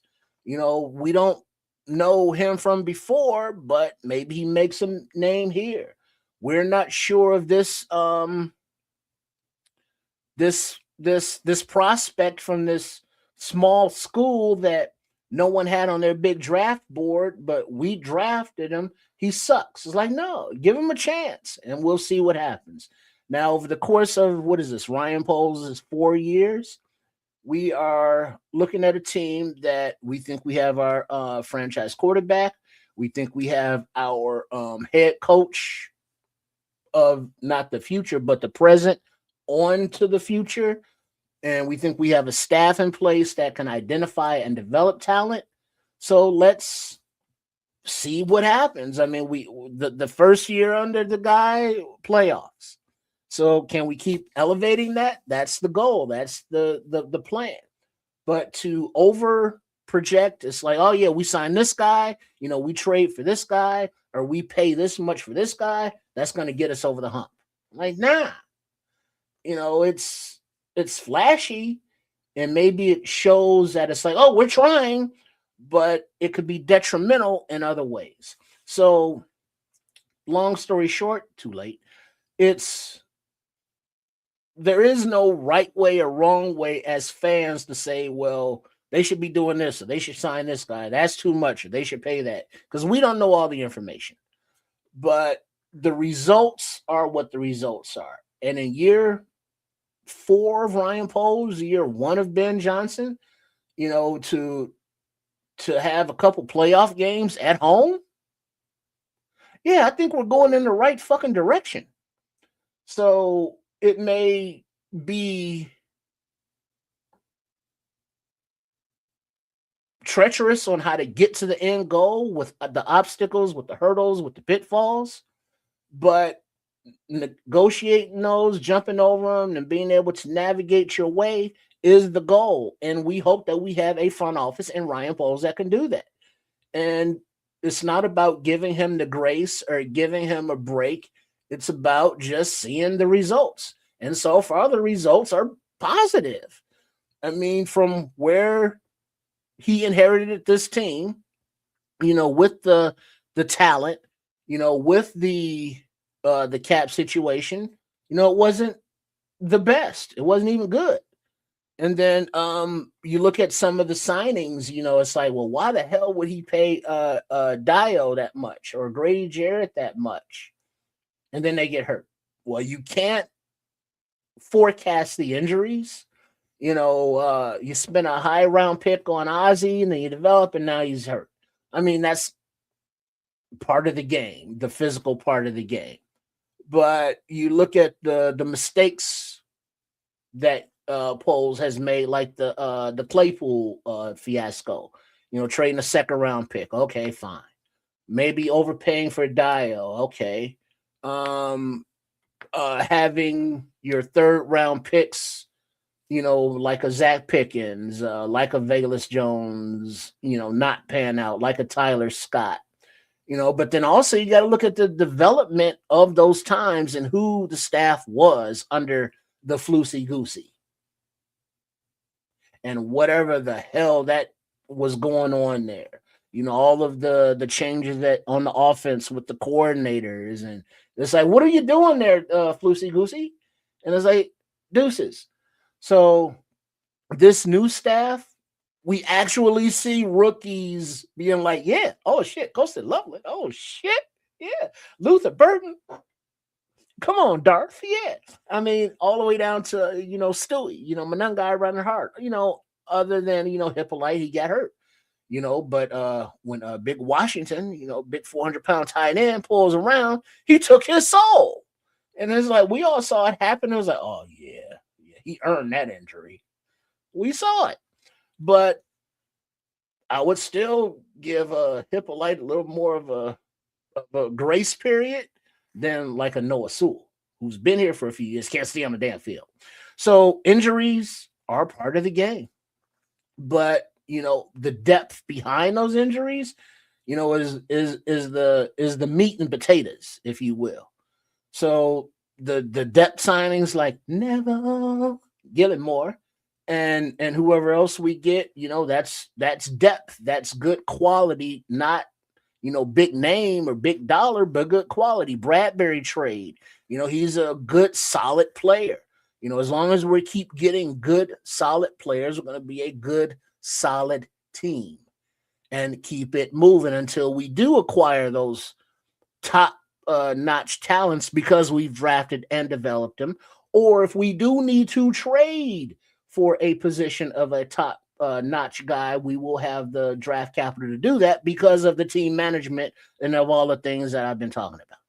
But there is, former Buccaneers, 6-time Pro Bowl Mike Evans is expected to sign a 3-year deal with the San Francisco 49ers. Oh, shit. So Mike Evans, there was talk about him going to the Giants and the Jets, one of them. But he's going to the Bay. So Brock Purdy, is now not throwing to the hip hop rap star Brandon Ayuk no more, or the Debo who ain't made who ain't met a buffet he ain't like, is now getting to the experienced vet of Mike Evans. But now with him, staying on the field is a thing. Let's see how that works. Good luck to all of them. Let's see. Best management of our team in the 50 years I've been addicted. Right on, Mike. From top to bottom growth. Yeah, I see that. And this is the best outlook I believe we've had as an organization from the top down. And now we'll get to President Warren and the whole stadium thing in a minute. But the Steelers have agreed with cornerback Jamel Dean on a 3-year, $36.75 million deal. So cornerback, another Buck leaves and goes to Pittsburgh. And Pittsburgh seems to be doing things with their defensive backfield. A lot of changing moves over there. I saw earlier that Minkah Fitzpatrick got traded. Was it to the Jets or the Giants and signed like a $30 million 3-year deal? But it was like, that would be an interesting move for the Bears. But I think in the camp of, Kobe Bryant over Minkah, age, price. Yeah, I'm good with that. But yeah, from the growth from top to bottom and top. Now, President Warren gets his share of arrows shot at him from the fan base because, namely the stadium isn't built, or we don't even know where it will be built. Arlington Heights, Indiana, who knows? But he catches a lot of shit. But I don't think George would have been willing to up the ante and open up the purse strings for Ben Johnson if Kevin Warren wasn't there to make that process work. I think George was more than comfortable with Floosey-Goosey going forward and saddling Ryan Poles with him.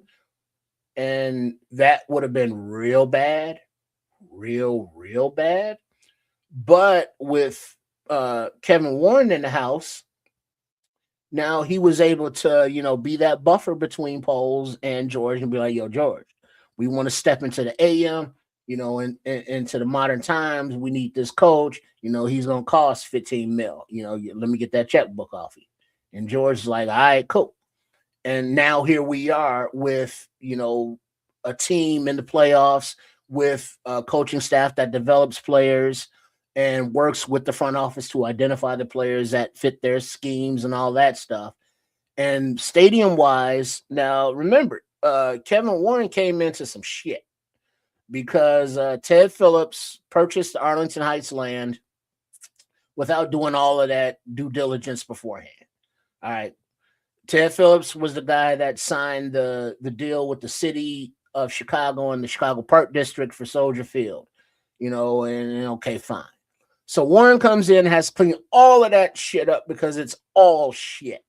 The payments that the Bears had been making to the Park District and the city never kind of got where it was supposed to go and pay off the stadium.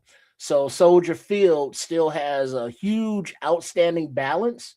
And when the Bears are like, yo, we've been paying our lease fee. Hey, that's between the Park District and the city of Chicago and y'all accountants and your cronyism and your corruption and all that. We ain't in that. So he had to, work through all that and then work with the city, be like, well, other locations in the city of Chicago because they're the Chicago Bears. That didn't work. That due diligence. All right. So Arlington Heights. And it's like Arlington Heights was like ching, ching, ching, ching, ching, motherfucking ching.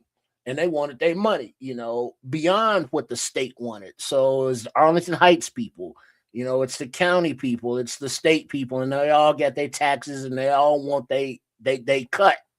This is Illinois. You know what I'm saying? Everybody got to get their cut. We know how it goes. We know how it goes. Let's just say it like that.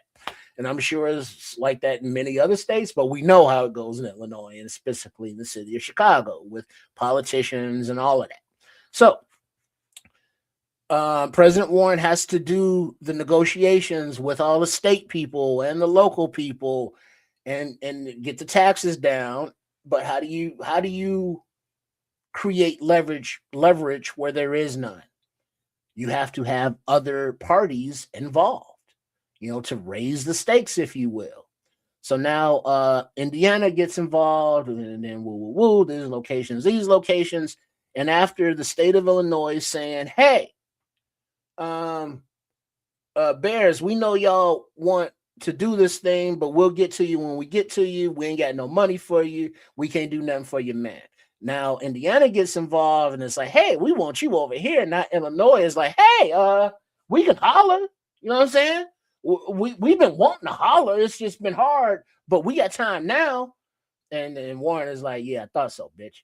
So now you got the state of Indiana, pretty much throwing deals, incentives at the Bears to come right across the state line.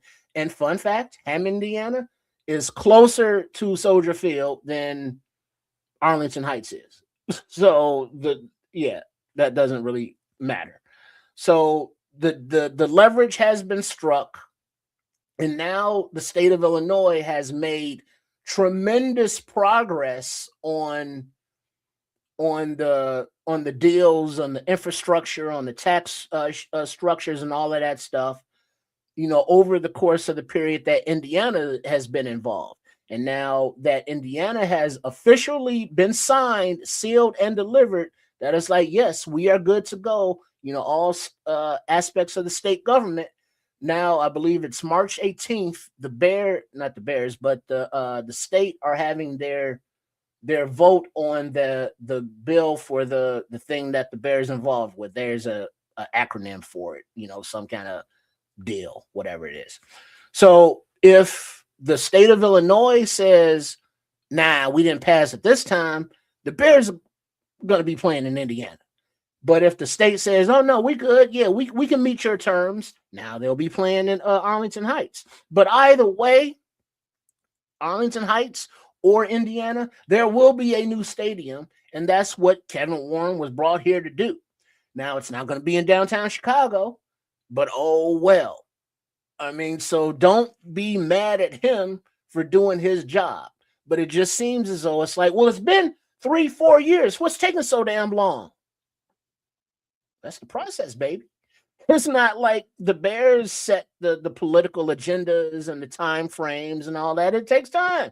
And why are we trying to rush the shit? Let's take the time, do the due diligence, and get it right. Now, it's not about me and my pockets or, me making the best situation for the Bears, but as a franchise, who are you going to go with?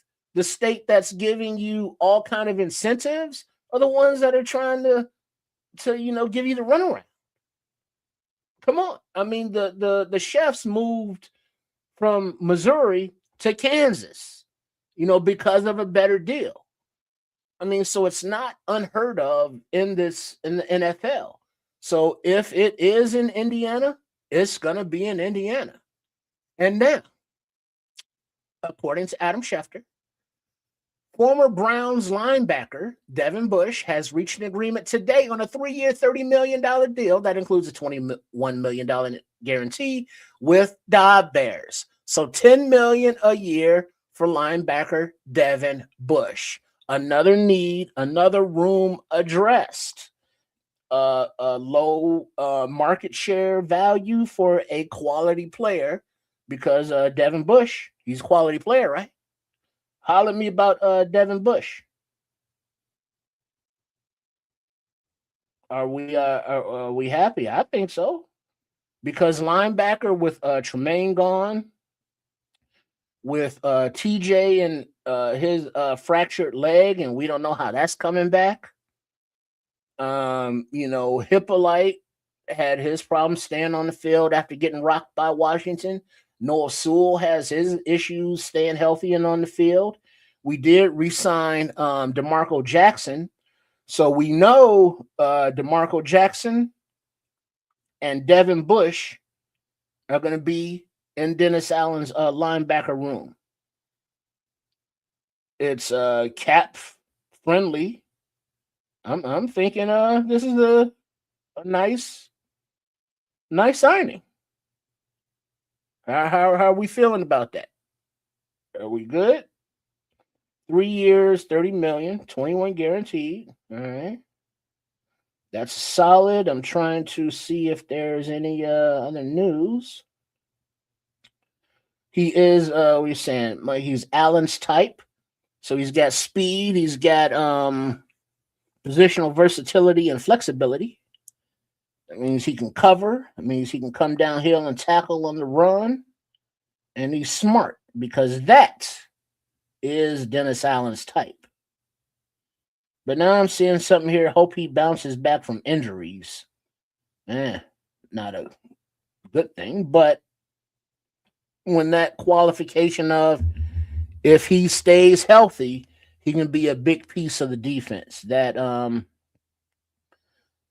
as we know, as previously discussed, injuries are part of the game. So that whole qualification of if he stays healthy, it kind of scares me. But the player, yeah, cool. That qualifying line, frightening. All right, so we got a linebacker in free agency. We got a safety in free agency. And we got a defensive tackle in free agency. After trading for a center. So what does that say? It looks like the defense is being rehabbed, upgraded, changed. And there's going to be a lot of new faces on that side of the ball. So we're watching it happen. The Dennis Allen influence is being seen right here in free agency and after the trades as well. So yeah, let's get it going. All right, let me see if there's anything there. I like it as long as it can stay healthy. Damn it.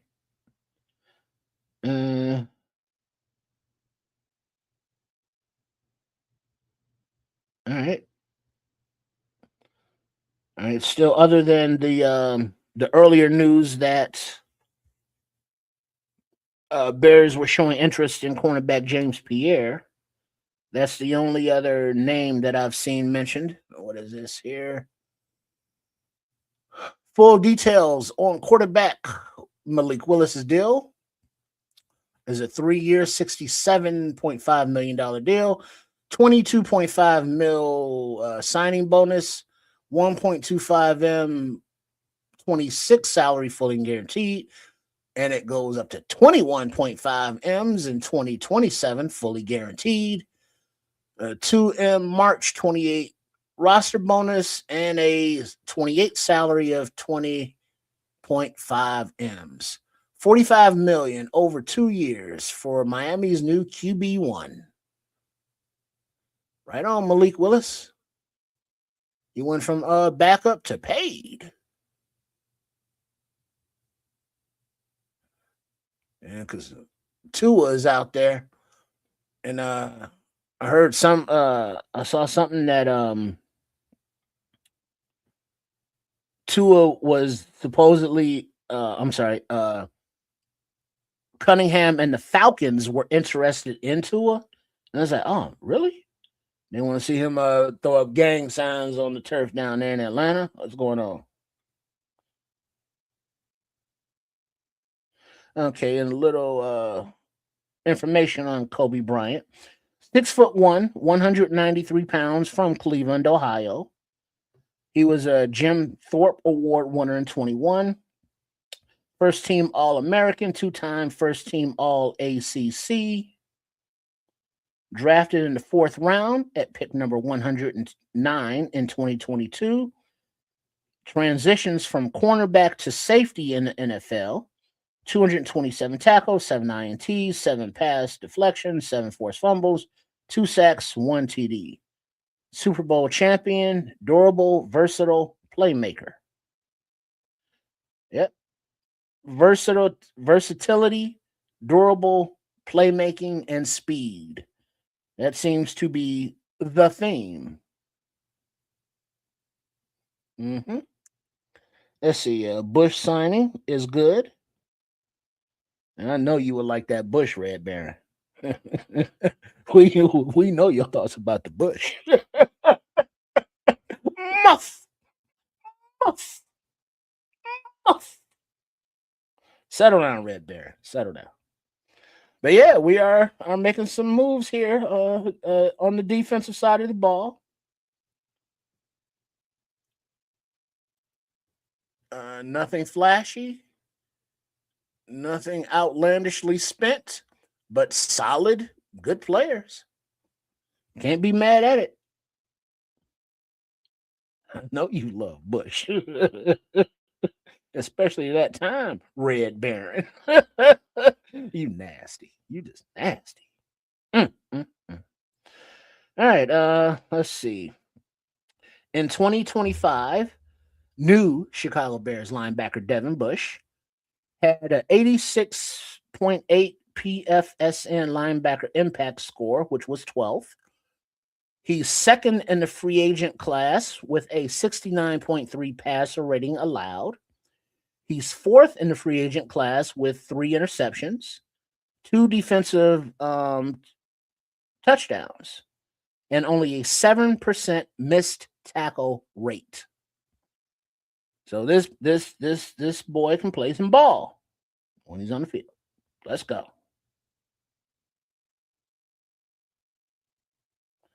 Let's go. All right. Let's see, there was something. Where is this? That I was trying to set up with all of our people here. But I don't know if no, I think I can only do that on I'm sorry, on the YouTube. I was trying to set up a poll, to have your input, all the no maniacs, all the Canuckers and all of the stylers on your thoughts or grades of our signings today thus far. Would you give Devin Bush? Well, let's go in order. Never. Gallimore, what grade would you give that? A, B, C, D, or F? For the signing. For Kobe Bryant, what would you give that? For Devin Bush, what grade would you give that? Individually. And then we can't do it as a team until they play. No other news. Yes, I can't put up a poll here. Okay. Oh well.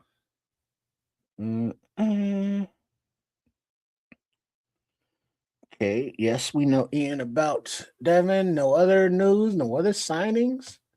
Is this like a slow free agency day or what?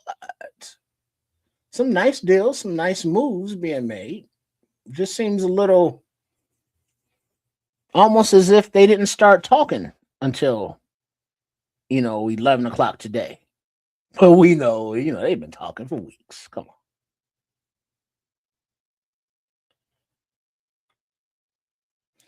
Yeah, definitely. Devin Bush and Kobe Bryant are definitely adding some speed, as Bush ran a 4.43 in his combine. Yeah, so he got some juice at linebacker in those legs right now. Let's see, a C and a B, right? So that's passing, and it's better than D's. Okay. How about our overall start grade? I don't know what that means. Oh, wait, what is this? Oh, start. I mean, I don't know. Starting at 0 because they weren't on the team. Come on, who else out there, free agency wise, would you think a B overall, a B minus overall? Okay. Are there any other free agents at any other positions that you would like to see signed? Let's see. In 2025, Devin Bush had 125 tackles, 2 sacks, 3 interceptions, 2 defensive TDs, 8 pass breakups, and 2 forced fumbles. I like it. Now, news. The Ravens are not tendering running back Keaton Mitchell. He will be a free agent. Watch for the Giants here. We know Bears signed Bush. Yeah, we know Bears got that Bush. Nasty Red Baron. Oh, let's see. Oh, okay, all the moves overall, not one at a time. Yeah. I can dig it. But yeah, we definitely got faster there. I like that.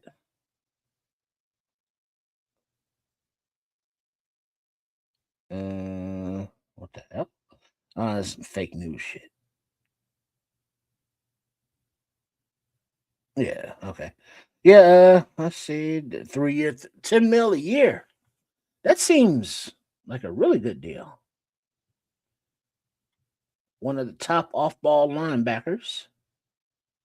So he can hang with tight ends and running backs, in coverage.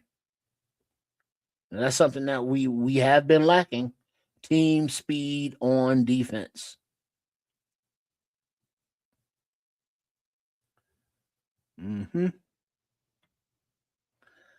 Which we are improving. Oh, really? So Devin Bush, one of the best linebackers in football over a couple of years, huh? Oh, cool. Yeah, he definitely. Dennis Allen, you could tell from his, let's say, his calls that players were a lot of times in position, but just couldn't keep up. Not only on those crossing routes or some of the slants where, now who was it? Whether it be Nashawn Wright or Tyreek or Jalen or, Kyler did better, and Jalen did a little bit better once he got a little bit healthier at the end of the season. But the team speed was noticeably bad on the defensive side of the ball. So, increasing that allows, I think, Dennis Allen to do more of what he wants to do. And it's not just a base 4-man rush and have everybody play coverage. And I think he wants to, get a little more jiggy with it. But having a front four that can still provide pressure and get sacks regularly without a blitz. Being able to, move players from, the versatility, like, all right, I'm going to blitz you this time, and this time you're in coverage, and being able to do that with all of your corners, safeties, and linebackers. So having that positional versatility also on the defensive line, where your tackles can play edge, where your edges can move in and play tackle. It seems like that's what they are looking for and want to build, at every position. And so the physical attributes, the mental attributes, and just being able to put it all together is a good formula for defense. I like it. And that I would think that's what they're doing, right? Because I mean, those are the words that have been coming out and the actions that they're taking. So we have a path, we have a direction on offense, under Ben Johnson and what he wants to do, and as that progresses and grows, and we have a direction, at least player-wise, concept-wise, on defense under Dennis Allen. We got the general manager in Poles who's willing, to work with his coaches on what they need. He's not forcing players on them, which is cool. And then we have a president who is doing his thing and finding a new stadium, wherever the hell that's going to be. But he's making it happen. I mean, this franchise is going in the right goddamn direction. Now, it may not be as fast as we all want, but it's going. And it's going the right way. So I think we're in a good place here. It's not about having patience and waiting to see, because they're going to have to show and prove right the hell now, obviously. And we understand that even with a lot of rookies, it takes time to develop, but they've set the precedent already. We've seen the rookies contribute. So now that bar has already been set. So anything under it is no bueno. So only up from here, all the way up, and that's what I'm looking for. So yes, Bears fans, we are going in the right direction. In my and many opinions, and all you fans of other teams, how you say y'all can suck it? All right. Let's see. Let's see. Wait, what is this?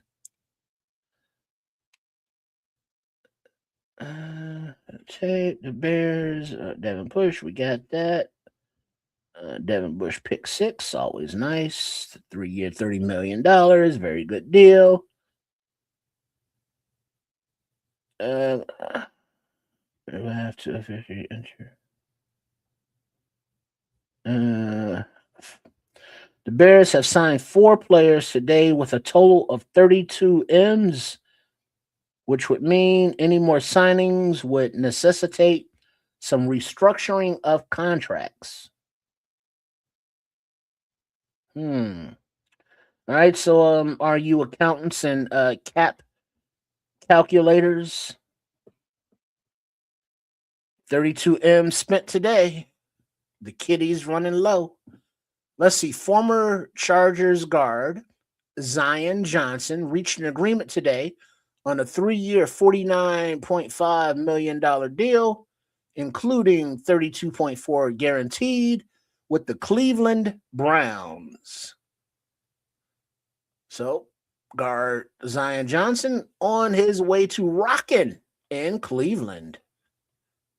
Yeah, I know the Drew Carey reference. I know I'm old. I know. All right. So with that just said, so spent $32 million today on 4 players. Oh yeah, Daniel Hardy's back. Never.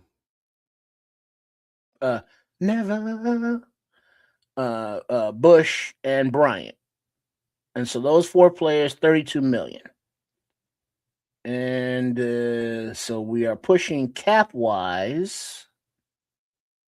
So who are your restructure candidates? JJ, Montez Sweat, there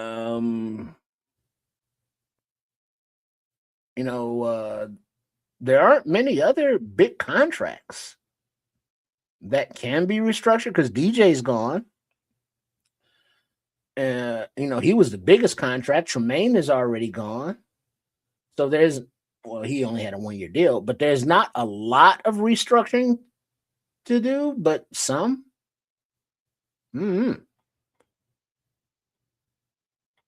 But yeah, obviously something's going to have to be done. We haven't made some additions. And so Poles is going to have to make some moves. Does that mean, restructuring deals, trading somebody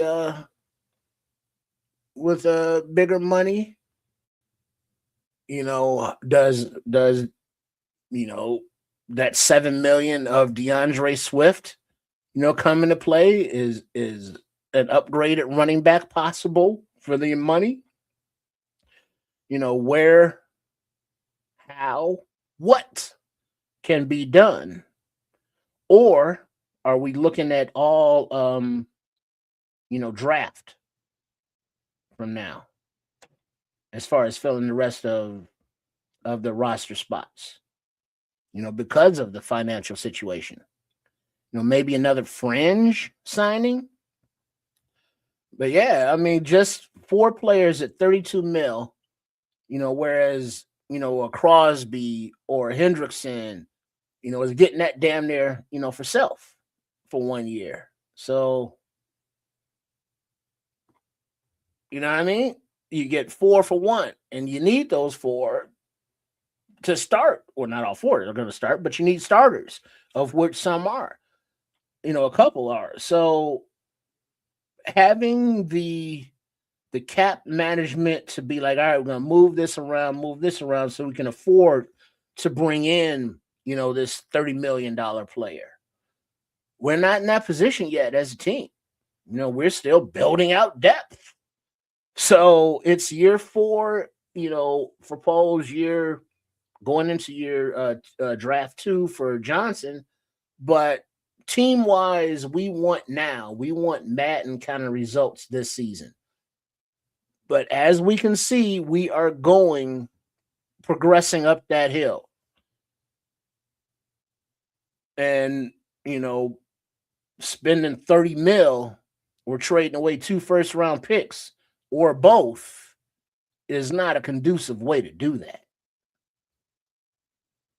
I know it breaks hearts for everybody that wants, well, he's the top guy, or he's the the be all end all. It's like, nah, he's not. He might be, but not for this team. I mean, the be all end all. Linderbaum earned that contract from the Ravens. The Ravens got all kind of Pro Bowlers, at many positions. Roquan out there, offense, and Lamar, and how many Super Bowls they won. And now many chalk it up to Lamar at his salary. It was like almost $60 million a year, choking on it. It's like you get paid that much, you get that much support and talent around you. High draft picks, all kind of free agent money spent, and y'all still can't get over the hump. Yeah, there's something wrong with that. So building up, developing your own talent, paying your own people, trading when you need to make trades is the way to go. No other. Well, shit. With that being said, would they announce if players had been restructured? I'm sure. We got movements that I do not see on here yet, but it does involve a Bear or spoiler alert, a former Bear. Here it is. Former Bears defensive end Dominique Robinson, Dom Rob, is headed to Houston on a 1-year deal worth up to $4 million. So Dom Rob, the former quarterback, the former wide receiver, the former tight end, undrafted free agent, developed the most that we've seen in this last year under the Dennis Allen staff and coach defensive line coach Gillum, that's his name. Now Dom Rob is spreading his wings and flying away to make $4 million on a 1-year deal with the Texans. It's like watching little baby birds in the nest, come out of the shell. You see mother bird, regurgitating the little worms and stuff into them, and they chirp, chirp, chirp, chirp, chirp. And then they start spreading their wings, and now they're gone. It's like, fly away, Dom Rob. Do you? Good luck. Now, who are we going to replace this dude with? That becomes the question. But yeah. Wow. But it is also nice to see that the players that you don't re-sign in free agency are at least wanted by other teams and signed by other teams. It's like, all right. Whew. Let's go comp pick calculations. Because now we throw that Dom Rob $4 million into the kitty. Because we spent $32 million in signings today, we just read. And then free agency wise, Dom Rob $4 million, and whatever Oz made and whatever other free agent signed. If that number is more than we spend, I think we get comp picks for that. And comp picks add up to what? Players. That's why these Ian Cunningham comp picks from the league, those 2 third-rounders, one this year, one next year, are huge. Because third round is the sweet spot of the draft with the talent, so to speak. And we know that Ryan Poles needs as many bites at that apple, historically, but hopefully we can get that moving. No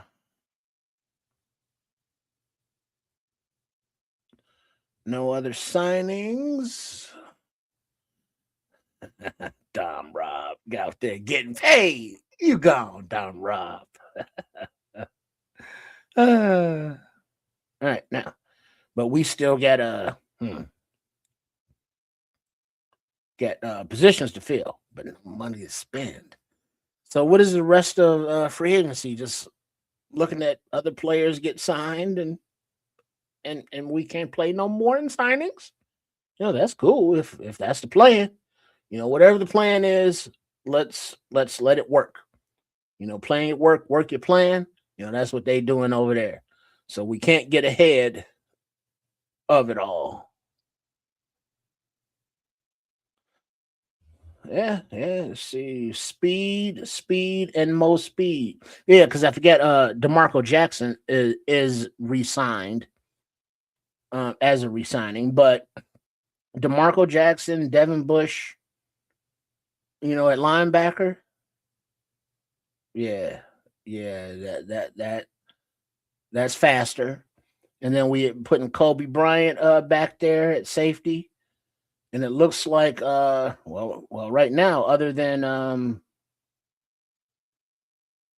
are other safeties out there, like the kid from Indy, good kid. Not Cisco, another kid.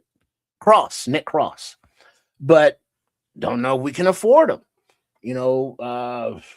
Any other position, who's out there? Can we afford them? Does this mean that anything not filled now is really going to be a draft issue? Because affordability wise, we can only add like depth, maybe. Unless there's some restructurings, I don't think we can afford any more starters, right?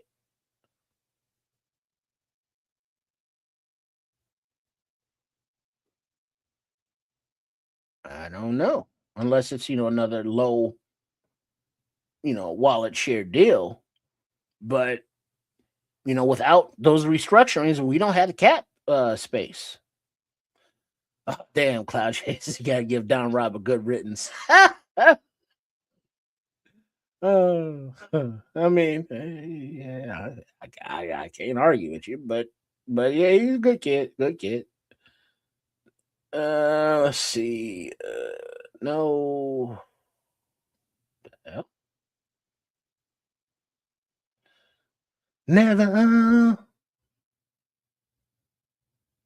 Yeah, see, never. Gallimore.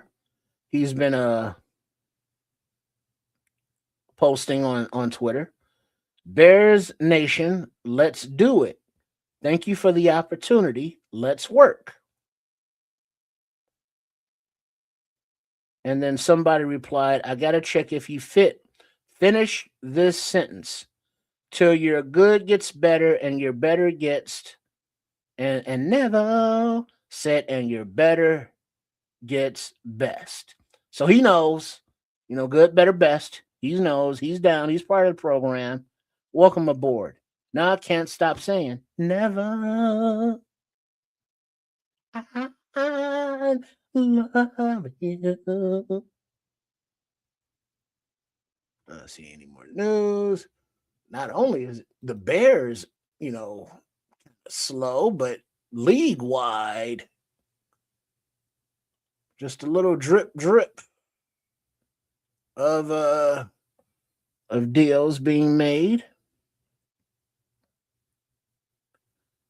Let's see. You had the volume down, Shorty. You just looking at me? It's kind of scary, but okay. Who have we signed? The Bears have signed a linebacker by the name of Devin Bush. Outside linebacker, got wheels, a 3-year, $30 million deal. So 10 a year. We've also re-signed DeMarco Jackson. He is for real. Earlier today. we've re-signed special teams ace Daniel Hardy, and then we've also signed safety from the Seahawks, Kobe Bryant, for base salaries in 26 of 1.5 million, 27 of 12.25 million, 28 of 11.5 million, 25 guaranteed. So that's a very nice deal for a starter. So we got a couple starters and we got a couple of depth guys so far today of the NFL free agency tampering period officially opening. And then Neville Gallimore at defensive tackle, for a little defensive tackle there, a little depth. In the meeting. Right on. At lunch now. Well, yeah, so that's the update. We've got other than the re-signings, we added a defensive tackle, linebacker, and a safety. All of which are disruptors. Obviously, Bush and Kobe with the speed, but Keds came on early and was talking about Neville Gilman, and he's not a run stuffer defensive tackle. He is a disruptor defensive tackle that gets pressure, into the quarterback's face. So a disruptor on a defensive line, the re-signing of Jackson, and then the acquisition of Bush added speed at linebacker. Then the acquisition of Bryant added speed at safety and versatility as well. So that's what has happened thus far today. And a shout out to former Bears, Olamide Zaccheaus, for signing with the Falcons. And a shout out to Dom Rob for signing with Houston.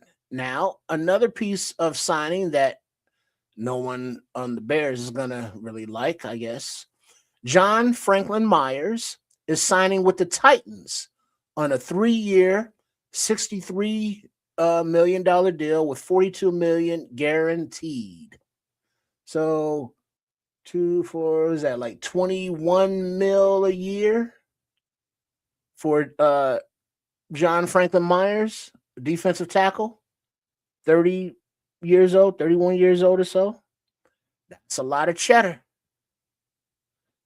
That's a lot of cheddar, for defensive tackle. Now, and that's the going rate, but that's so much cheese that Poles ain't able to cut it. Oh, here we go. The Giants are signing standout linebacker Tremaine Edmunds to a 3-year, $36 million deal with 23.7 fully guaranteed. Well, shout out to the Predator, Tremaine Edmunds. It's Chicago, yeah, for the last time. But now if he goes out and say it's New York, yeah. No, that's not it. So how much is that? That's 12, 24, 12 mil a year, basically, for Tremaine Edmunds. And we paid Bush 10 a year. All right, so economically, it seems to work out.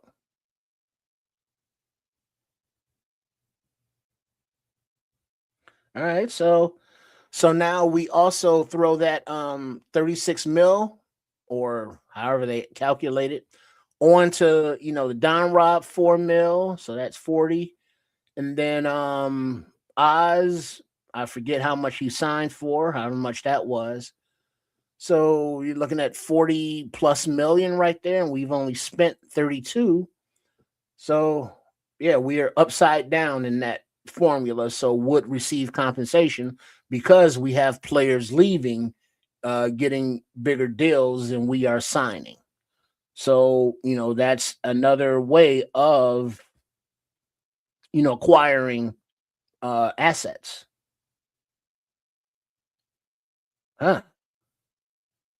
So Tremaine wasn't out there long. Too bad we couldn't get a trade for him. But oh well.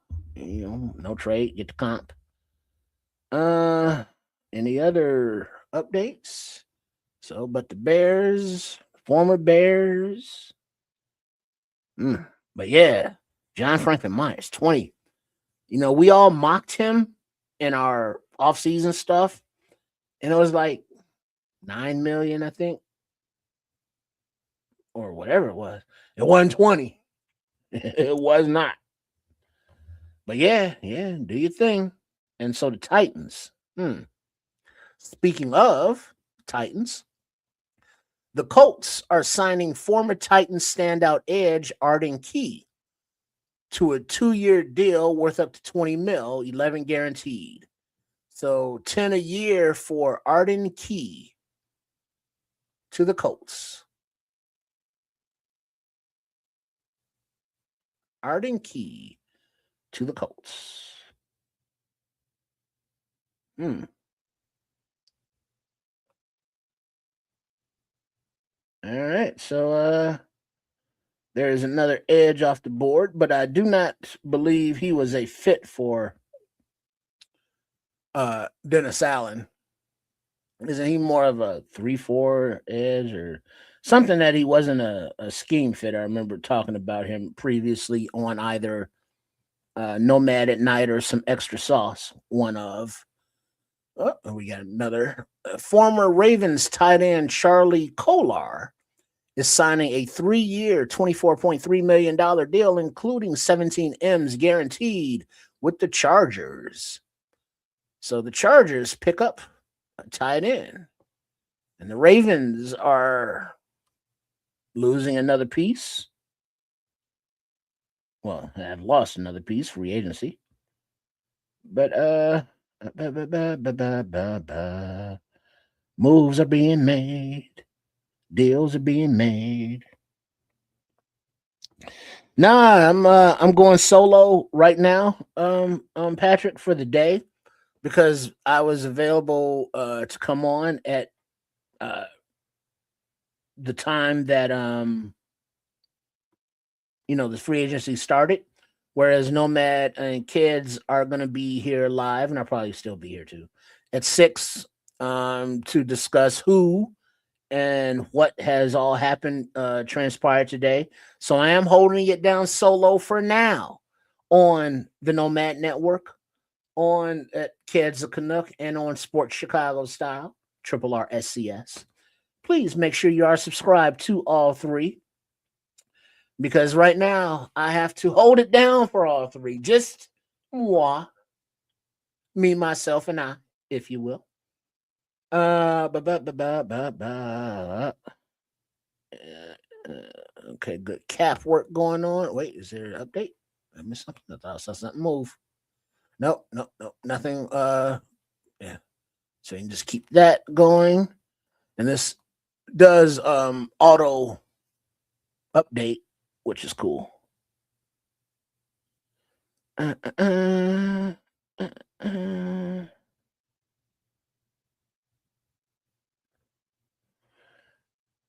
right, so come to think of it, wait, what is this?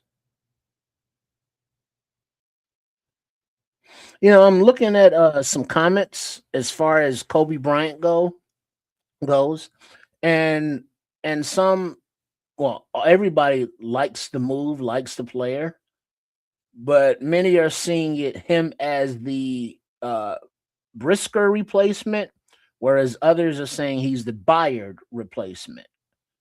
Who knows? We don't right now.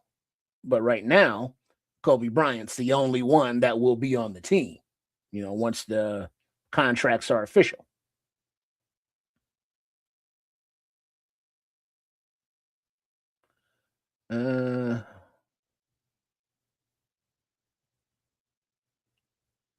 No news about any restructures or like that as of yet. Keeping the eyes open, keeping the scroll going, keeping the updates updated and refreshed. Man, because it's not a holiday, but what do you call it? It's one of those holy days of obligation. If you're a football fan, as we are in this holy season. I guess if Lenten season, if you celebrate, happy Lent. But you got obviously game days and the Super Bowl, but in the off season, when you have the draft, when you have free agency signings, when you have all of these momentous team changing events, it's like, yes, we're there. Speaking of team changing events, the Titans Titans spending some money, right? Have agreed to terms with cornerback Cordell Flott on a 3-year, $45 million deal with 32 fully guaranteed. Another Giants free agent follows his former head coach, Brian Daboll-Sack. All right, so the Titans are doing some stuff on defense there. Front lines, back end. It still will be to no avail because, Titans. What are we even talking about? But yeah. That John Franklin Myers, he was a disruptor, but damn, that was expensive. And I can't afford it, says Ryan Poles.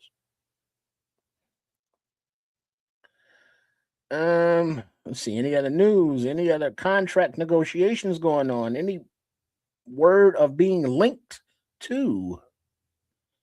Not yet. So,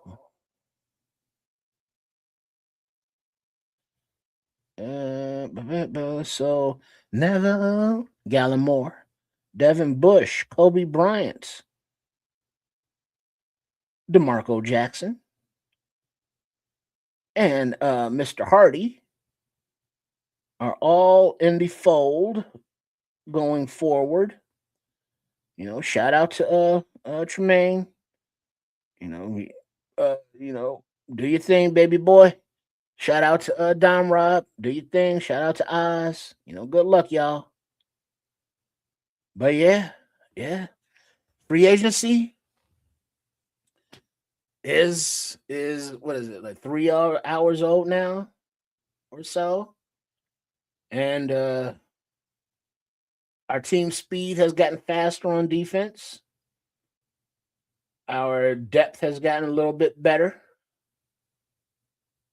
Quality wise, that are more scheme fits for Dennis Allen. And we're gonna keep it moving. Yeah, create a ticker at the bottom with the signings. Yeah, I would do that, but it's just me. But Nomad will have that going this evening at 6:00. Because remember, be back here at 6:00 for Kids, Nomad, and myself as we discuss any other signings that are happening or going on or will happen or go on. Let's see. What am I looking for? I'm looking for something. Can I change this? Can I do that? I can. Okay. Because I want to see something here. Hold on. This tab. Yes, it is. And it is 3. Okay, yeah. Because I want to make sure I'm out of the way and allowing all of the maniacs, all of the Canuckers, all of the Sports Chicago Stylers to dip on over to GTF, Gabriel Talks Football. And that's going to be starting up at 3:00 over on the Barroom Network.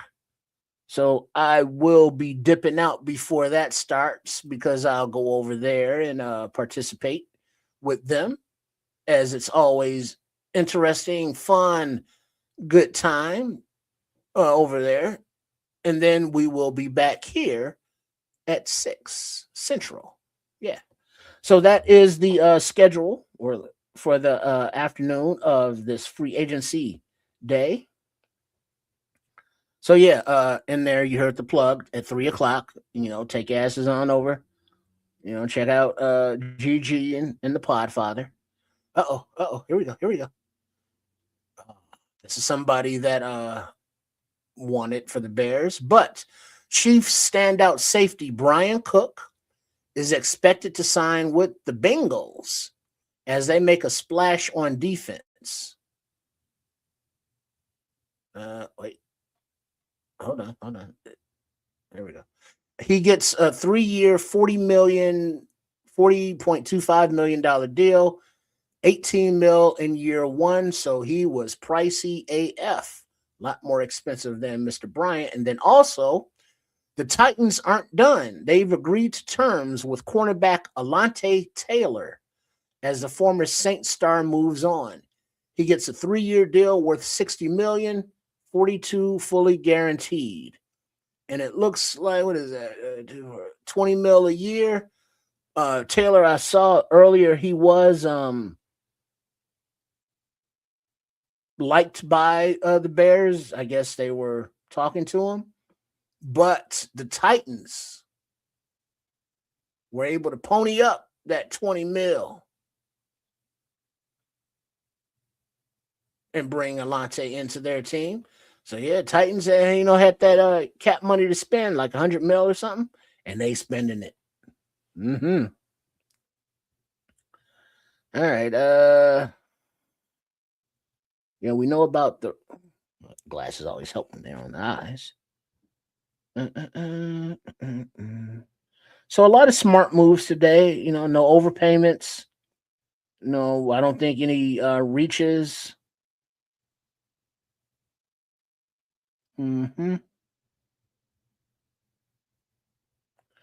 So we're going to be looking forward to a lot of point of attack with the defense, a lot of pressure with the defense.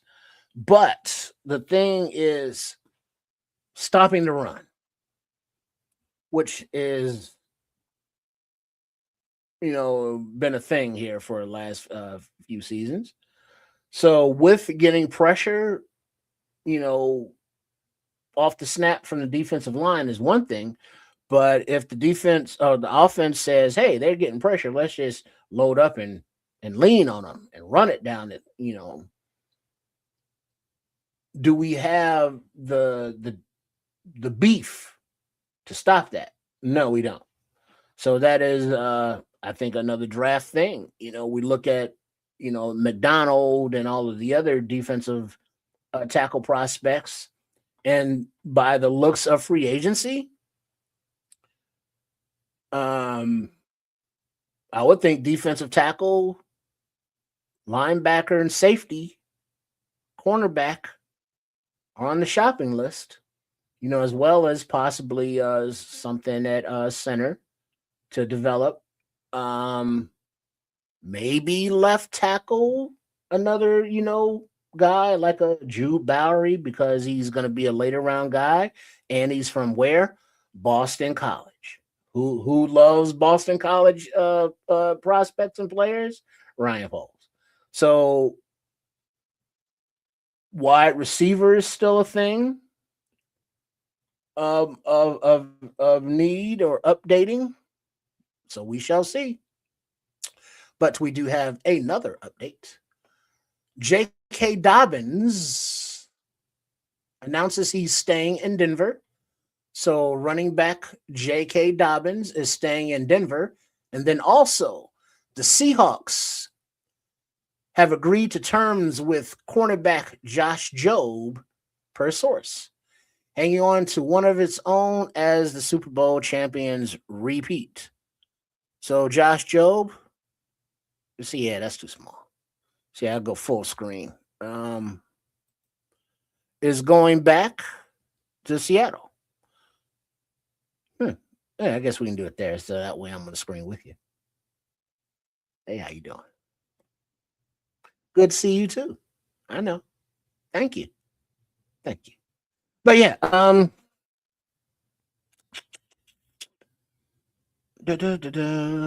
any more Josh Jobe? Right, so he's going back there. So as many mock off-season armchair GM things like Stick to the Model or PFF or PSN or whatever the hell, you look at the free agents that were available, and it's like, oh yeah, I think the Bears could get him at this price. I think the Bears could get him at that price. All of the prices on those mock draft boards were way undervalued. Looking at the dollars that these deals are being signed for, yeah, all of those projected cap hit amounts were way undervalued according to what these free agents are cashing in on. So it's a good payday for a lot of these free agents. They've earned it. They've earned it. So, wait, what is this? The Bears just okay. We saw that already. Yeah, we know that Tremaine is out there getting paid. We know about this. So no updates right now. So yeah, that's where we're at. The Bears have spent some money, have gotten faster, have gotten a little bit younger, and we see some of our young fellas go away,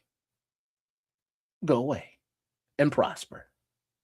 So yeah, it's NFL free agency day, and then the next NFL holiday is obviously the draft.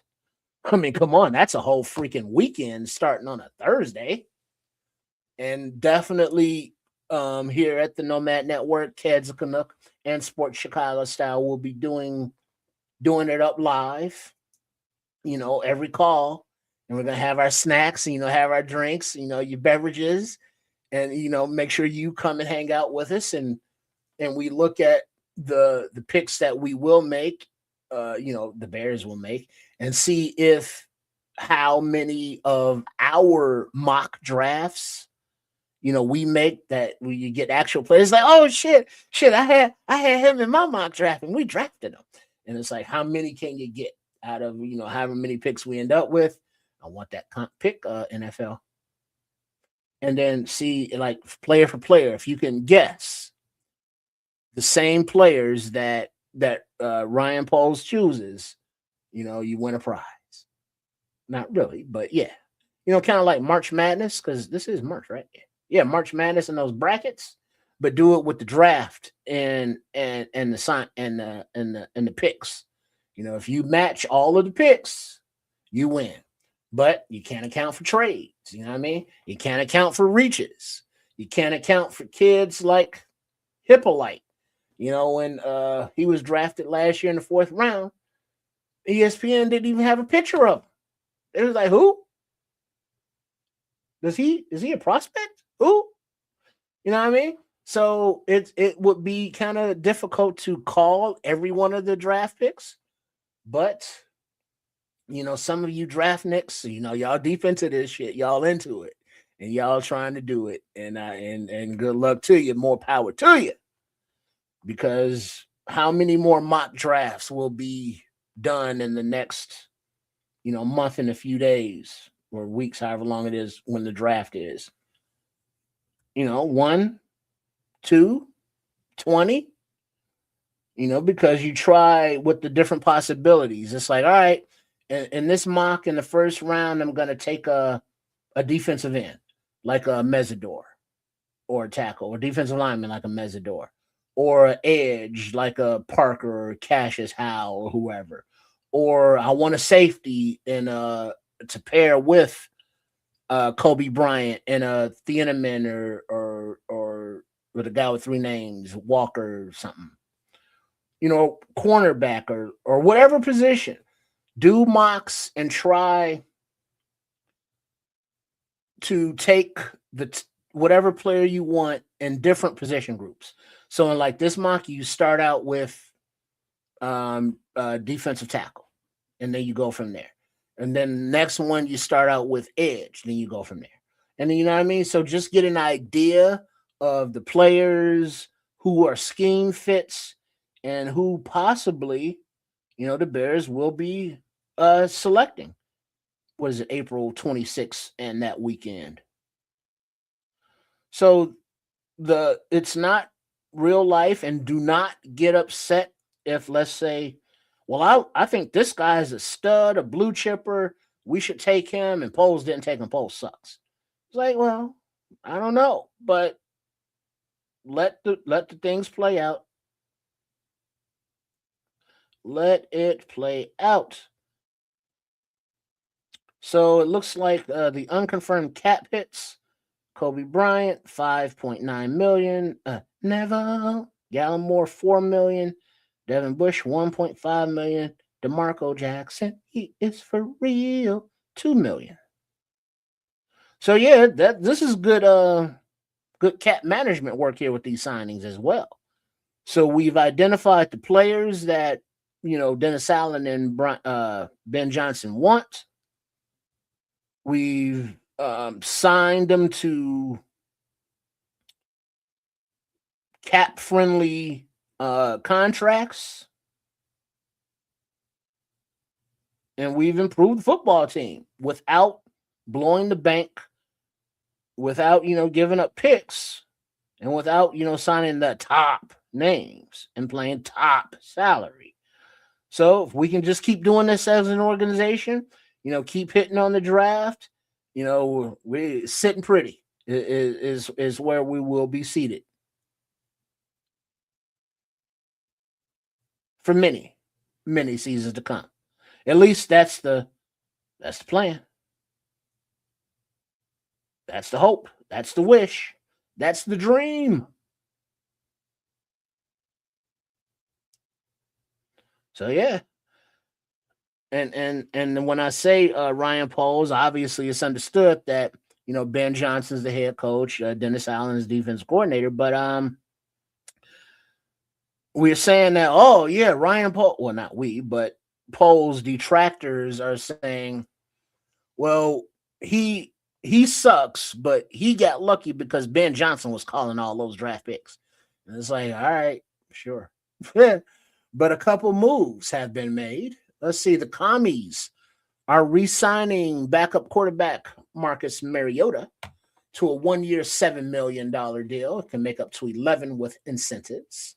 And then former Browns defensive end Cameron Thomas reached an agreement today with the Falcons on a 1-year, $3.1 million deal. So the Falcons are out there still spending money. Ian Cunningham said, hey, I'm in the big chair now. Let's make some moves.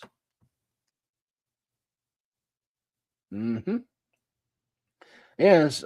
Speaking of the Titans, when I said they've been spending some money, today the Titans have so far signed Alante Taylor, Cordell Flott, John Franklin Myers, Wandale Robinson, Daniel Bellinger, and Mitch Trubisky.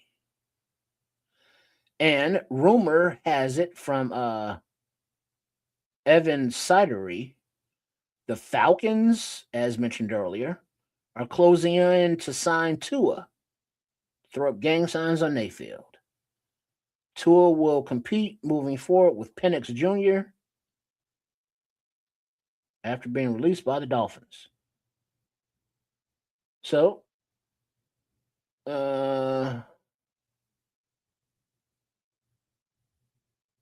yeah, so that still seems to be a thing, or not, or fake news or false news. But Tua, in Atlanta, they said he want to keep the consistency with a left-handed quarterback because Penix is a lefty and Tua is a lefty.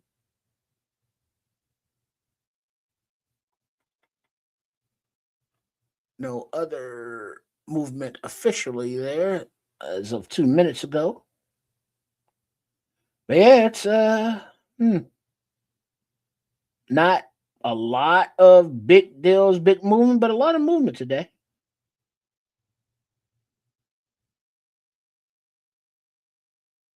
It's jumping.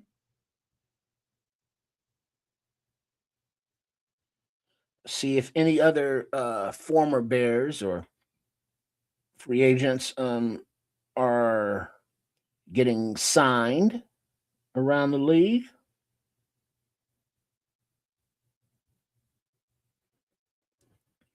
Okay, so according to Rob Schwartz, the Giants were one of the rumored teams showing interest with the Bears after the combine for Tremaine Edmonds, but they could not work out any sort of a trade. So he hit free agency and they signed him. What up, King? Welcome to free agency. All right, and for those that are just joining, so far today the Bears have re-signed Daniel Hardy, special teams ace, re-signed linebacker DeMarco Jackson for 2 years, $7.5 million. Signed free agent defensive tackle Neville Gallimore, 2 years, $12 million. Signed linebacker Devin Bush, 3 years, $30 million. And signed free safety Kobe Bryant, 3 years, $40 million. And then former Bears, Tremaine Edmonds signed with the Giants. Dominique Robinson signed with the Houston Texans, the Shrouds. And Olamide Zaccheaus signed with Atlanta. So those are the Bears moves and former Bears players that have had some activity today thus far, because the day is still young. The free agency period is still starting.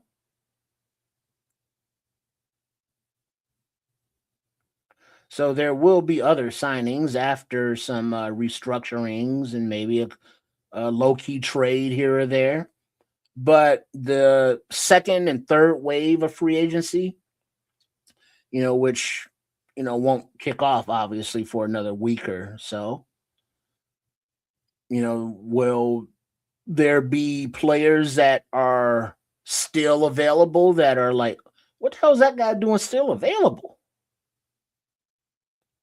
Because they haven't been signed, just too much depth at a position, where they aren't necessarily needed, around the league. There's not a lot of teams that say, hey, we need you.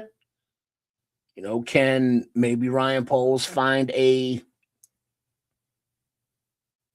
don't want to use the word bargain because that sounds bad, but use assets to find those. Oh shit. I'm sorry. But more offensive line help for the Detroit Kitties.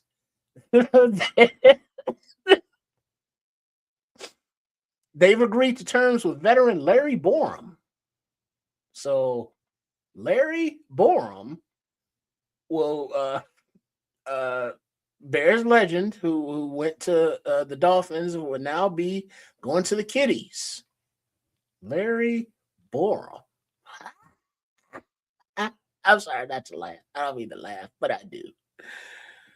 Talk about former Bears. The Kitties. Oh, Don Burr. Have fun with that one. Oh, that just ain't right. Yeah, that was the last thing there that was updated. So yeah, that was.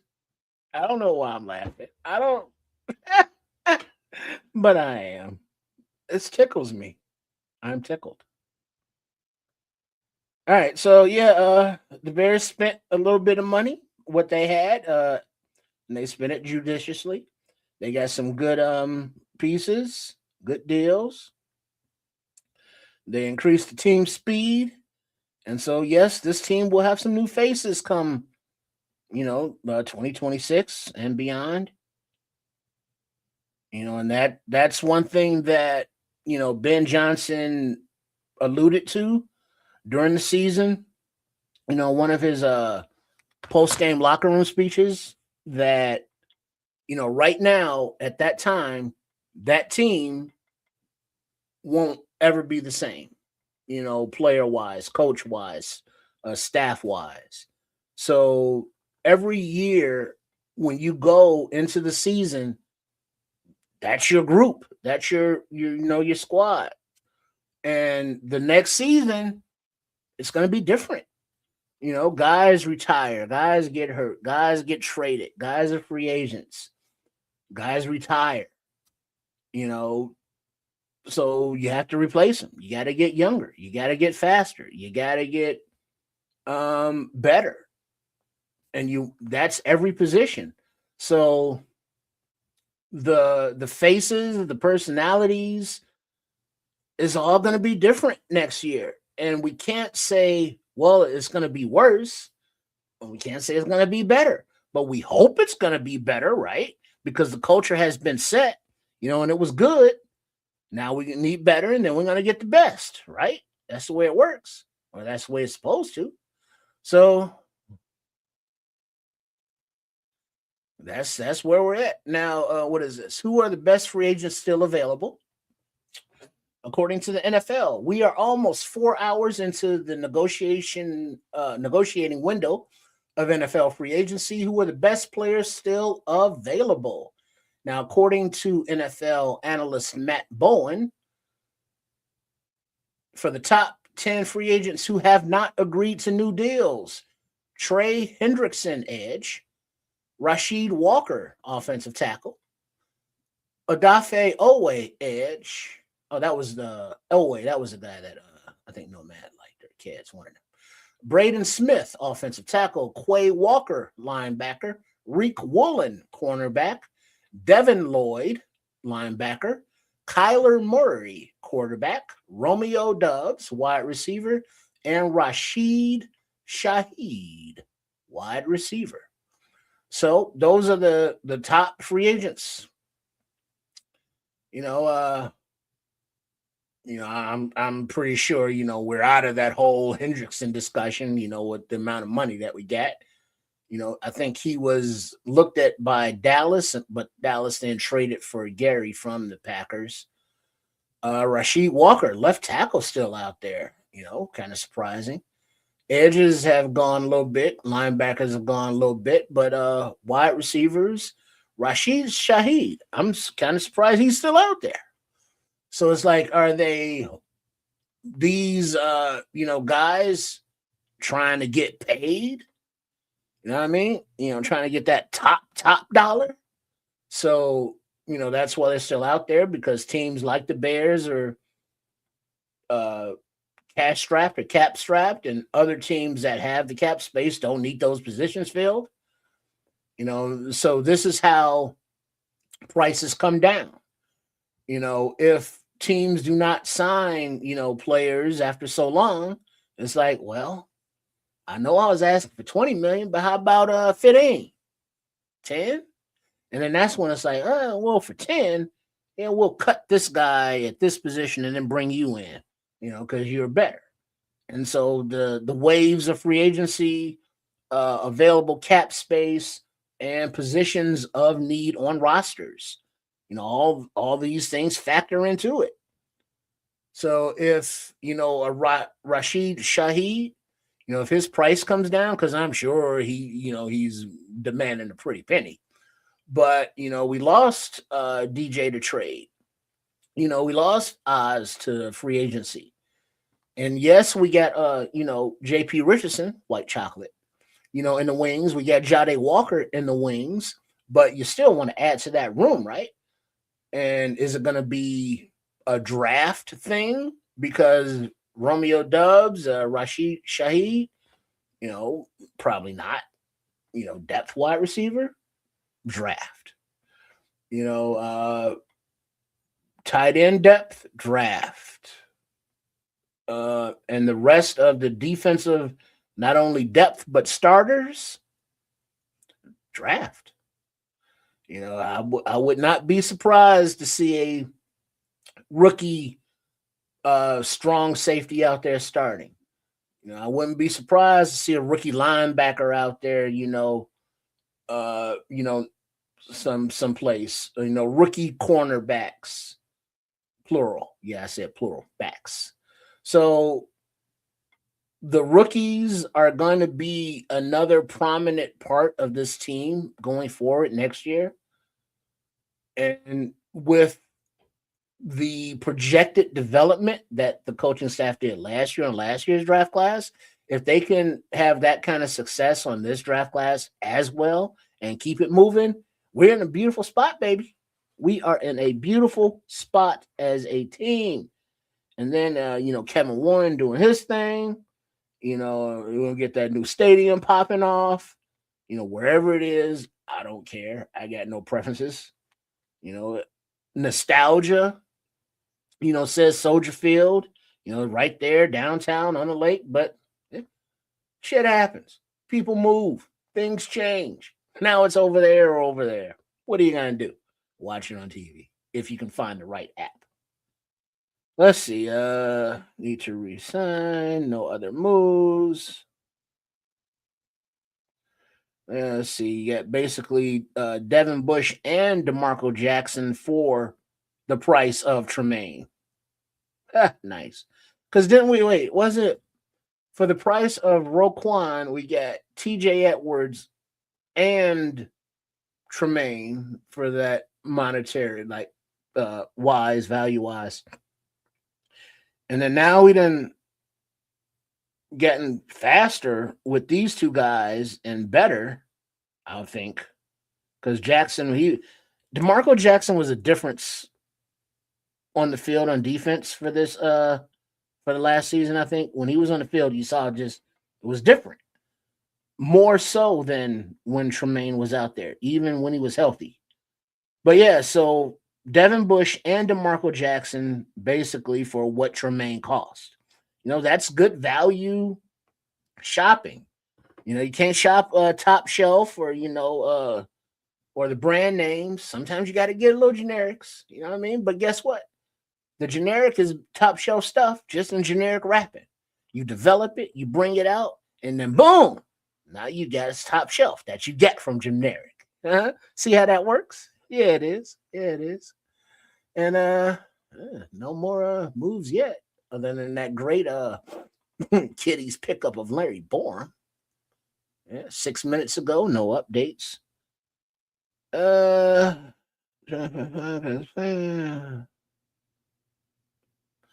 Yeah, I don't see anything else, so I think I will prepare to depart.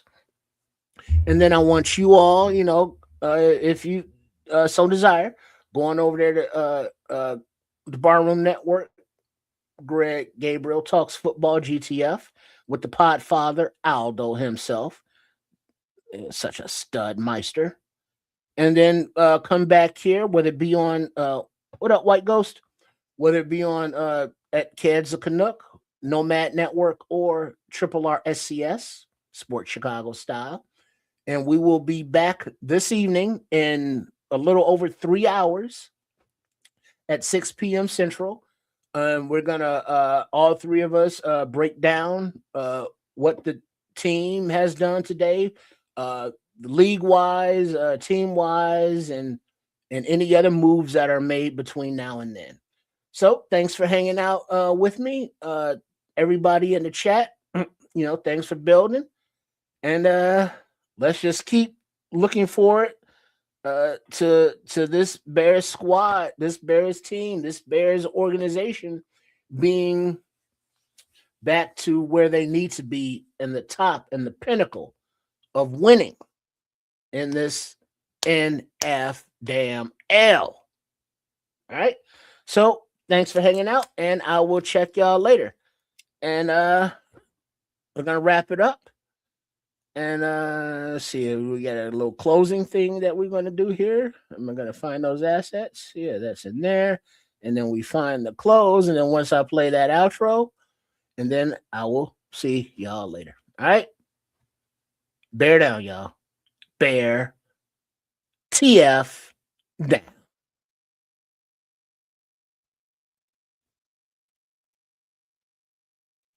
Damn it, I was supposed to play that. Why isn't it playing? Oh, wait. Oh, sorry. All right. Wait. All right. Check 2. Let me close this. Stop that. Yeah, there we go. All right. Oh, full screen. I like that. Okay. All right. Take 2. All right.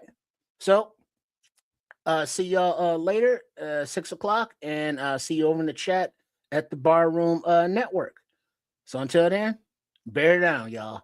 Bear TF down. Damn it. Why isn't it fucking playing? Son of a bitch. Ah! All right. I don't know. It ain't working. I'm clicking on it. It ain't doing nothing. You know how that does. But do I do a take 3? I mean, look at me though. I know. But yeah, no, we're just gonna get out of here because I can't get this outro to play to close the show. I don't know why. I clicked on it, but it's not doing shit. Yeah, it's not doing that. Remove, edit. No, I don't want to do that. I just want to play the mother. All right. I'm just gonna hit stop stream. That's what we're gonna do. All right. Once again, y'all. All right, check y'all in a little bit. Peace. Bear down. Oh, there it is.